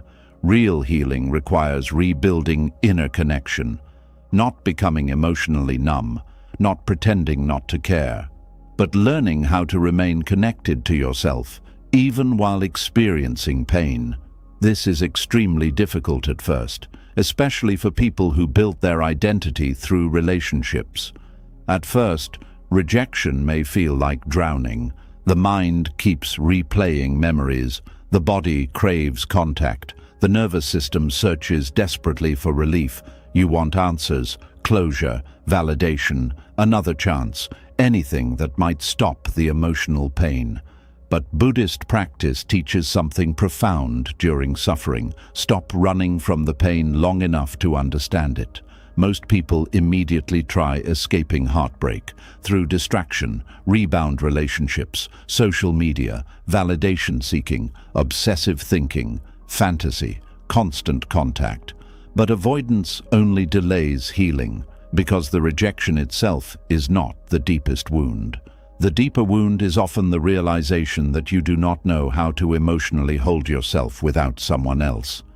This realization can feel heartbreaking, but it is also the beginning of transformation, because now the focus begins shifting inward. Instead of only asking, "Why did they leave?" you begin asking, "Why did losing them make me lose myself completely?" That question changes everything. You start noticing how much of your worth depended on their attention, how much of your emotional safety depended on their presence, how much of your identity depended on being loved by them. And while this awareness hurts, it also opens the door to freedom. Because now, healing is no longer just about getting over someone, it becomes about returning to yourself. This return happens slowly, very slowly sometimes. At first, the nervous system still panics. Loneliness still hurts. Memories still appear constantly.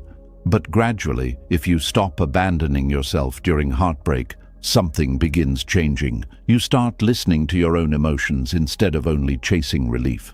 You start noticing your own needs. You begin creating routines that support your healing. You begin reconnecting with parts of yourself that disappeared inside attachment. And little by little, the relationship with yourself strengthens. This is one of the most important parts of healing rejection, not forcing yourself to stop caring immediately, but refusing to disappear while you care. Many people abandon themselves during heartbreak. They stop eating properly, stop sleeping, stop caring for their body, stop pursuing their goals, stop living fully. Their entire life freezes emotionally because one relationship ended. This is understandable pain, but prolonged self-abandonment deepens suffering. The Buddhist path encourages compassionate awareness instead. You acknowledge pain without making pain your identity. You grieve honestly without collapsing completely into despair. You allow heartbreak without deciding it proves your worthlessness. This balance is difficult but life-changing because rejection is painful, but rejection is not proof that you are unlovable. Sometimes people leave because they are emotionally unavailable. Sometimes they leave because they are confused themselves. Sometimes they leave because they are chasing different paths. Sometimes they leave because they lack emotional maturity. Sometimes relationships simply do not align. But wounded minds personalize everything. If they left, I must not be enough. This belief creates enormous suffering, and it often comes from childhood emotional conditioning. Children naturally personalize emotional disconnection. If caregivers were distant, critical, neglectful, inconsistent, or unavailable, the child often concludes, "Something about me must be wrong." Later in life, romantic rejection reactivates this exact wound. The adult feels the same emotional terror the child once felt. This is why rejection can feel so overwhelming emotionally. The nervous system is not only responding to present loss, it is responding to old emotional pain layered underneath it. Understanding this changes how you relate to heartbreak. You stop seeing yourself as weak for feeling deeply. You begin recognizing that old wounds are surfacing. And instead of punishing yourself, you begin meeting yourself with compassion. Compassion is essential during rejection because wounded minds become cruel very quickly. They compare, blame, criticize, obsess, humiliate themselves internally. But self-hatred does not heal abandonment wounds. It deepens them. This is why building a relationship with yourself becomes the foundation of emotional resilience. A healthy relationship with yourself means learning how to comfort yourself internally instead of depending entirely on others to regulate your emotions.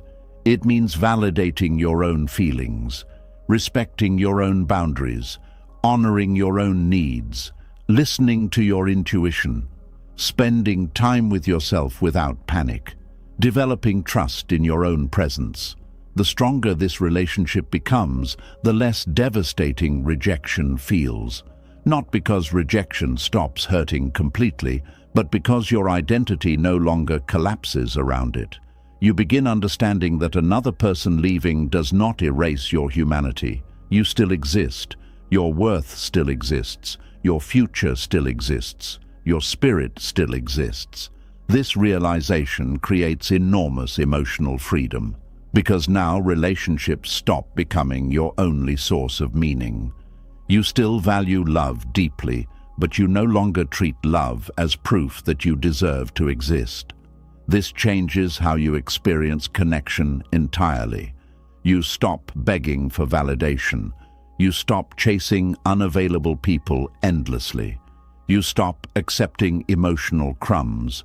You stop staying where your peace continuously disappears. because now you know how to remain emotionally connected to yourself even when another person walks away. This inner relationship becomes your foundation, and once that foundation strengthens, rejection loses some of its power to destroy you. You may still cry, still grieve, still miss someone deeply, but somewhere inside you remain stable. You no longer disappear completely. This stability changes heartbreak from emotional annihilation into emotional transformation. Because now, pain becomes a teacher instead of only a punishment.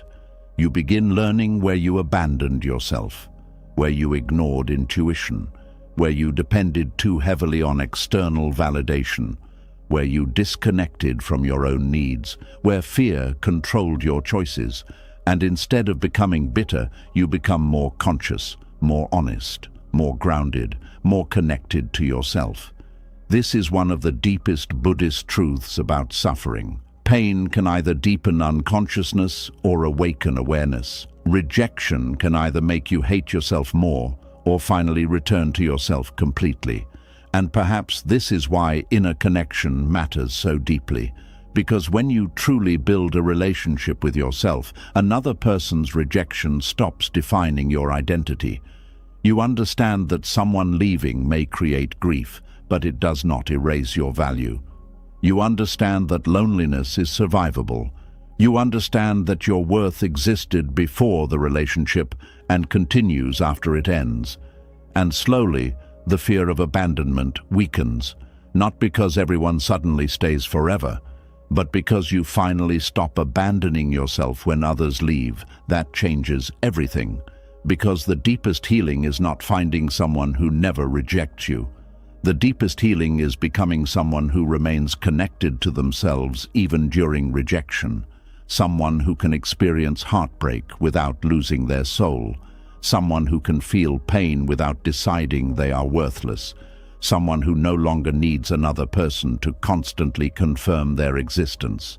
This is inner stability. This is emotional maturity. This is the Buddhist path back to yourself.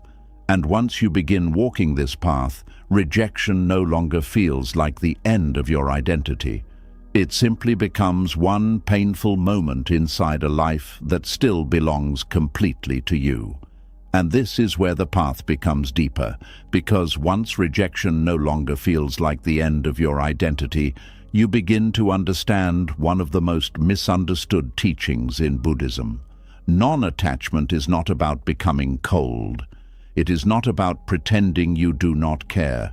It is not about loving people halfway so they cannot hurt you. It is about learning how to love without turning another person into the foundation of your peace. There is a quiet suffering that begins when you want love, but you also want to control how love behaves. You want the person to stay. You want them to understand you. You want them to choose you in the exact way your wounded heart needs. You want the relationship to become what you imagined. You want the message, the apology, the commitment, the reassurance, the return. And slowly your heart stops resting in love and starts gripping an outcome. This is where attachment begins to hurt. Not because love is wrong, but because the mind becomes frightened of losing what it has claimed as necessary for survival. Love becomes mixed with fear. Care becomes mixed with control. Desire becomes mixed with anxiety. Instead of saying, "I enjoy this connection," the heart begins saying, "I cannot be okay unless this connection becomes what I need it to be." That is the beginning of emotional dependency. Buddhist wisdom teaches that. Suffering grows when the mind clings to what is changing by nature, and human relationships are always changing. People grow, people struggle, people misunderstand, people heal at different speeds, people leave, people return, people feel deeply one season and differently in another. This does not make love meaningless. It makes love human. But when the mind refuses this truth, it suffers. You may love someone, but you cannot control their emotional maturity. You may care deeply, but you cannot force them to meet you with honesty. You may show kindness, but you cannot make them value it. You may give your best, but you cannot guarantee that they will stay. And when your peace depends on controlling these outcomes, you become trapped. Non-attachment begins when you stop confusing love with possession. Many people say, "I love them," but beneath the love there is fear. Fear of losing them, fear of being replaced, fear of not being chosen, fear that their distance means you are worthless. So the love becomes tight, it becomes anxious, it becomes heavy. It starts asking for constant proof. It starts needing certainty from something that can never be fully certain. And once love becomes fear, the relationship loses softness. You start watching instead of trusting. You start analyzing instead of living. You start controlling instead of connecting. You start measuring every response, every tone, every delay, every change in energy. The person becomes less of a human being and more of an emotional weather system you keep checking to know if you are safe. This is not peace. This is attachment. Non-attachment does not mean you stop feeling. It means you stop making your feelings the master of your behavior. You may feel longing, but you do not have to chase. You may feel fear, but you do not have to abandon yourself. You may feel desire, but you do not have to turn desire into desperation. You may feel grief, but you do not have to decide grief means you are broken. This is emotional freedom. The attached mind says, "They must choose me or I am nothing." The awakened mind says, "I would love to be chosen, but I will not lose myself if I am not." The attached mind says, "This relationship must become what I want." The awakened mind says, "I will meet reality as it is, not only as I wish it to be." The attached mind says, "If they leave, I cannot survive."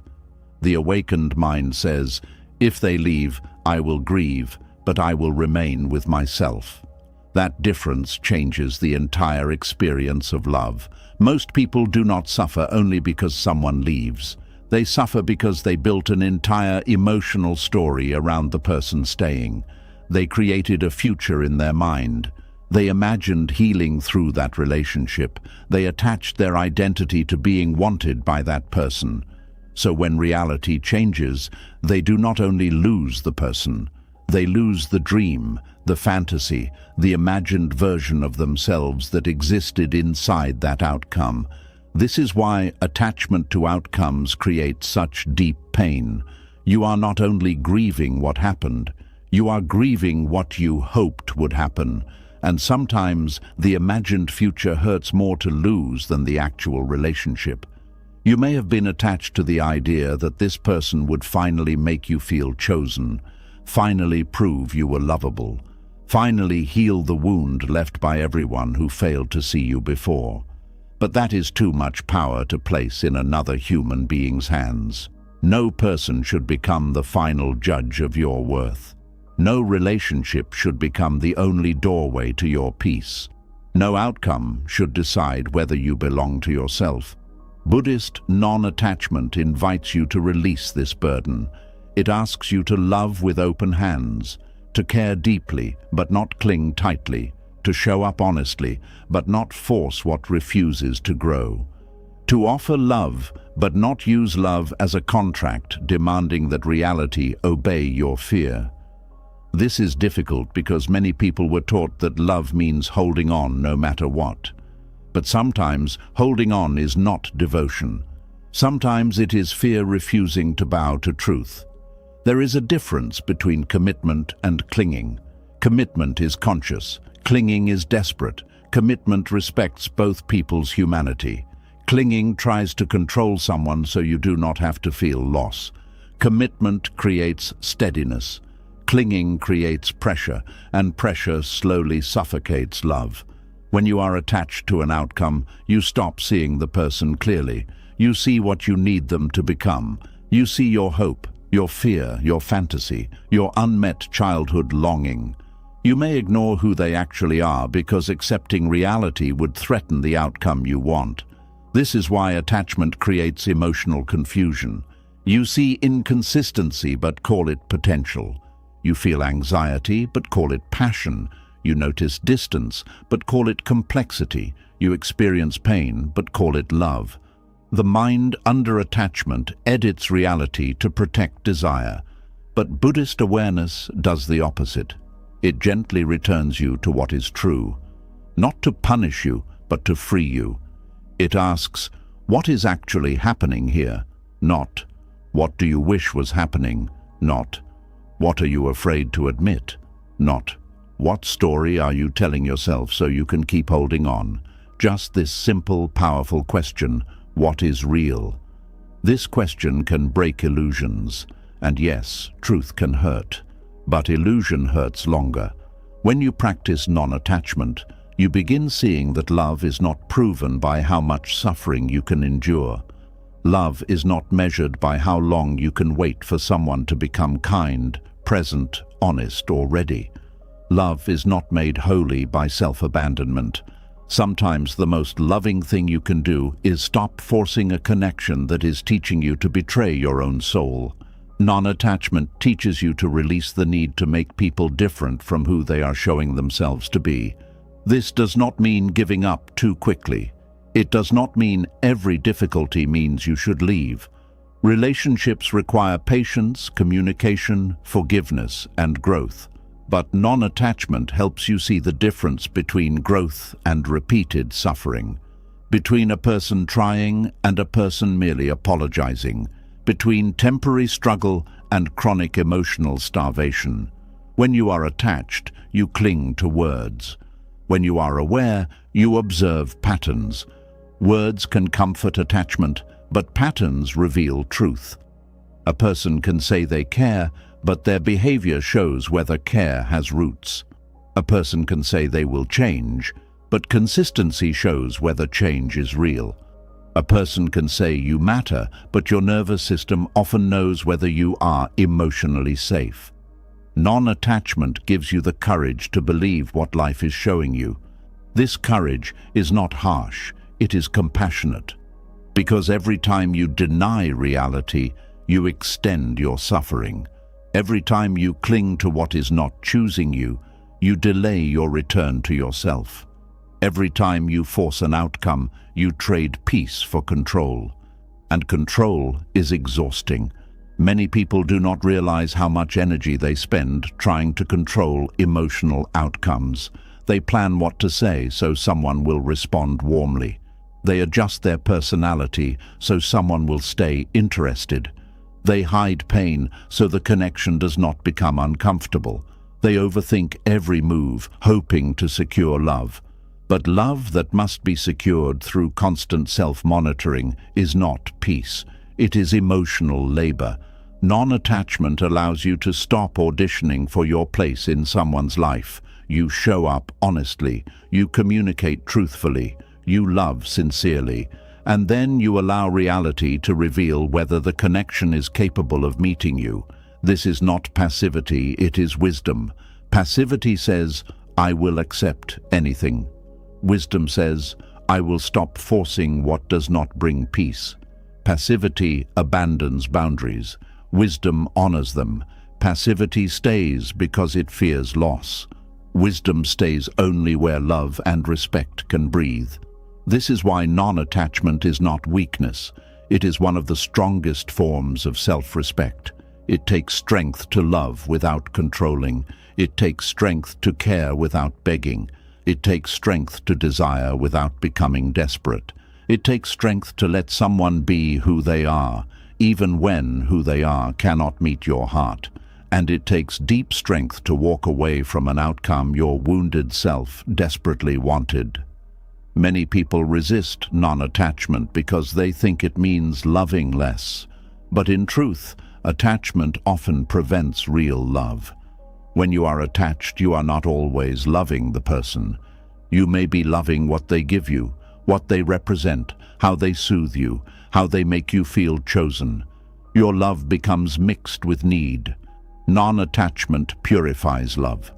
It allows you to care for someone without turning them into your emotional possession. It allows you to want closeness without making another person responsible for your entire inner world. It allows you to respect someone's freedom while honoring your own peace. This kind of love is mature. It does not grip. It does not chase. It does not beg. It does not punish. It does not collapse. It remains open, but rooted. It says, I can love you deeply, but I will not abandon myself to keep you.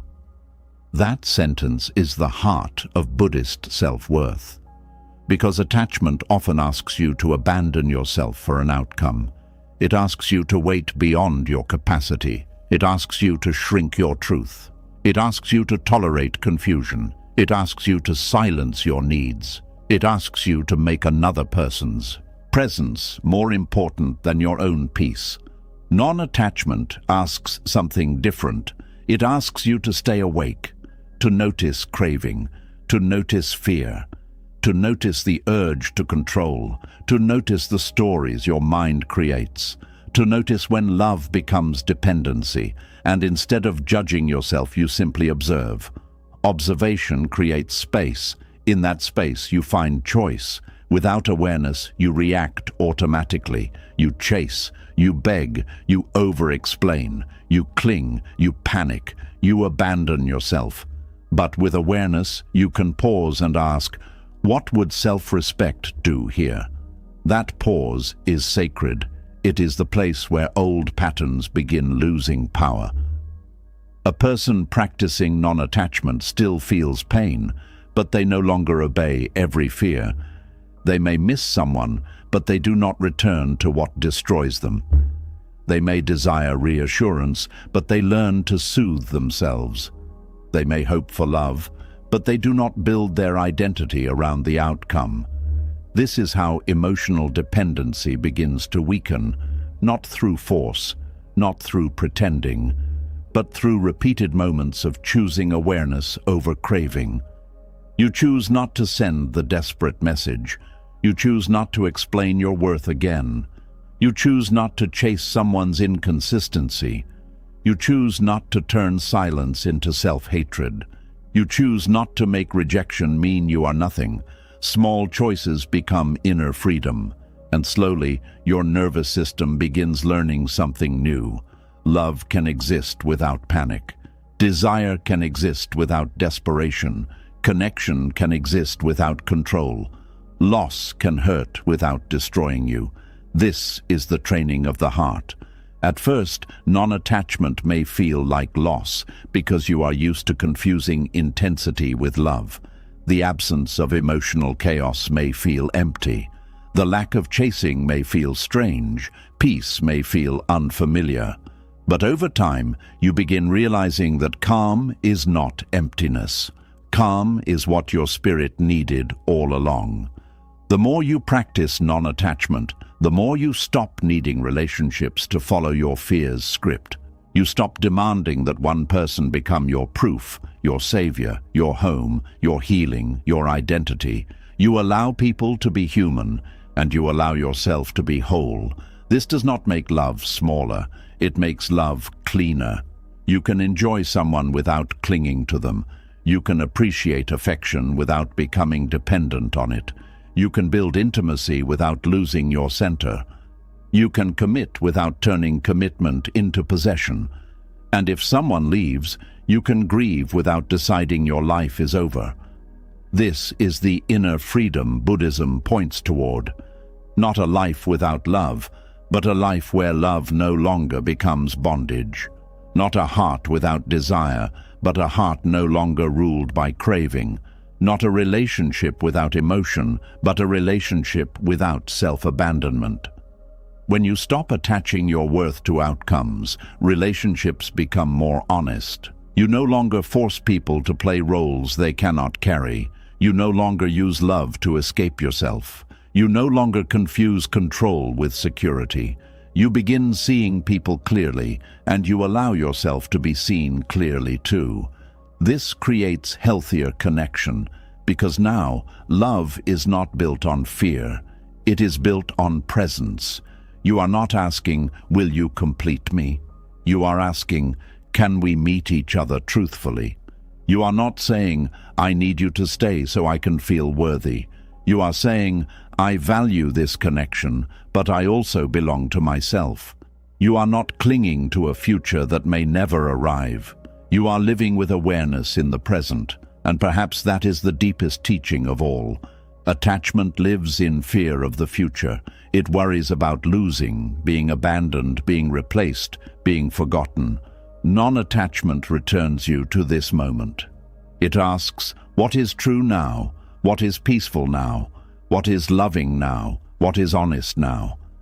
The present moment reveals what attachment tries to hide. And in the present moment, you can feel whether you are connected or clinging, whether you are loving or fearing, whether you are choosing or begging, whether you are peaceful or abandoning yourself. This kind of awareness slowly restores dignity, because dignity is what returns when you stop forcing yourself into places where your soul cannot breathe. You no longer chase outcomes that require self-betrayal. You no longer beg for futures that cost your peace. You no longer turn love into a battlefield where you must constantly prove you deserve to be chosen. Instead, you begin living from a deeper truth. What is meant for you will not require the destruction of yourself. What is healthy for you will not demand constant panic. What is real will not need endless performance to survive.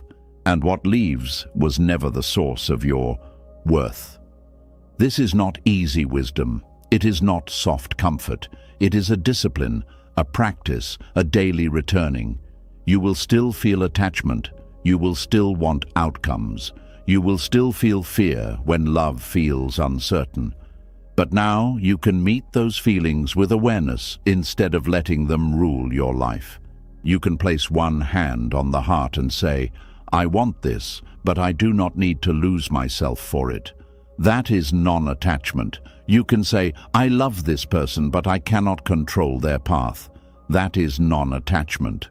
You can say, I am grieving, but I am still whole. That is non-attachment.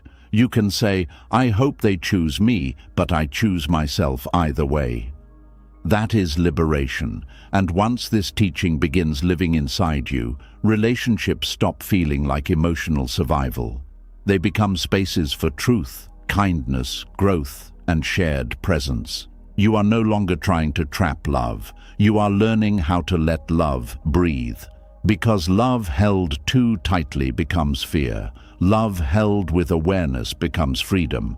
And when you understand this, you stop asking every relationship to save you from yourself.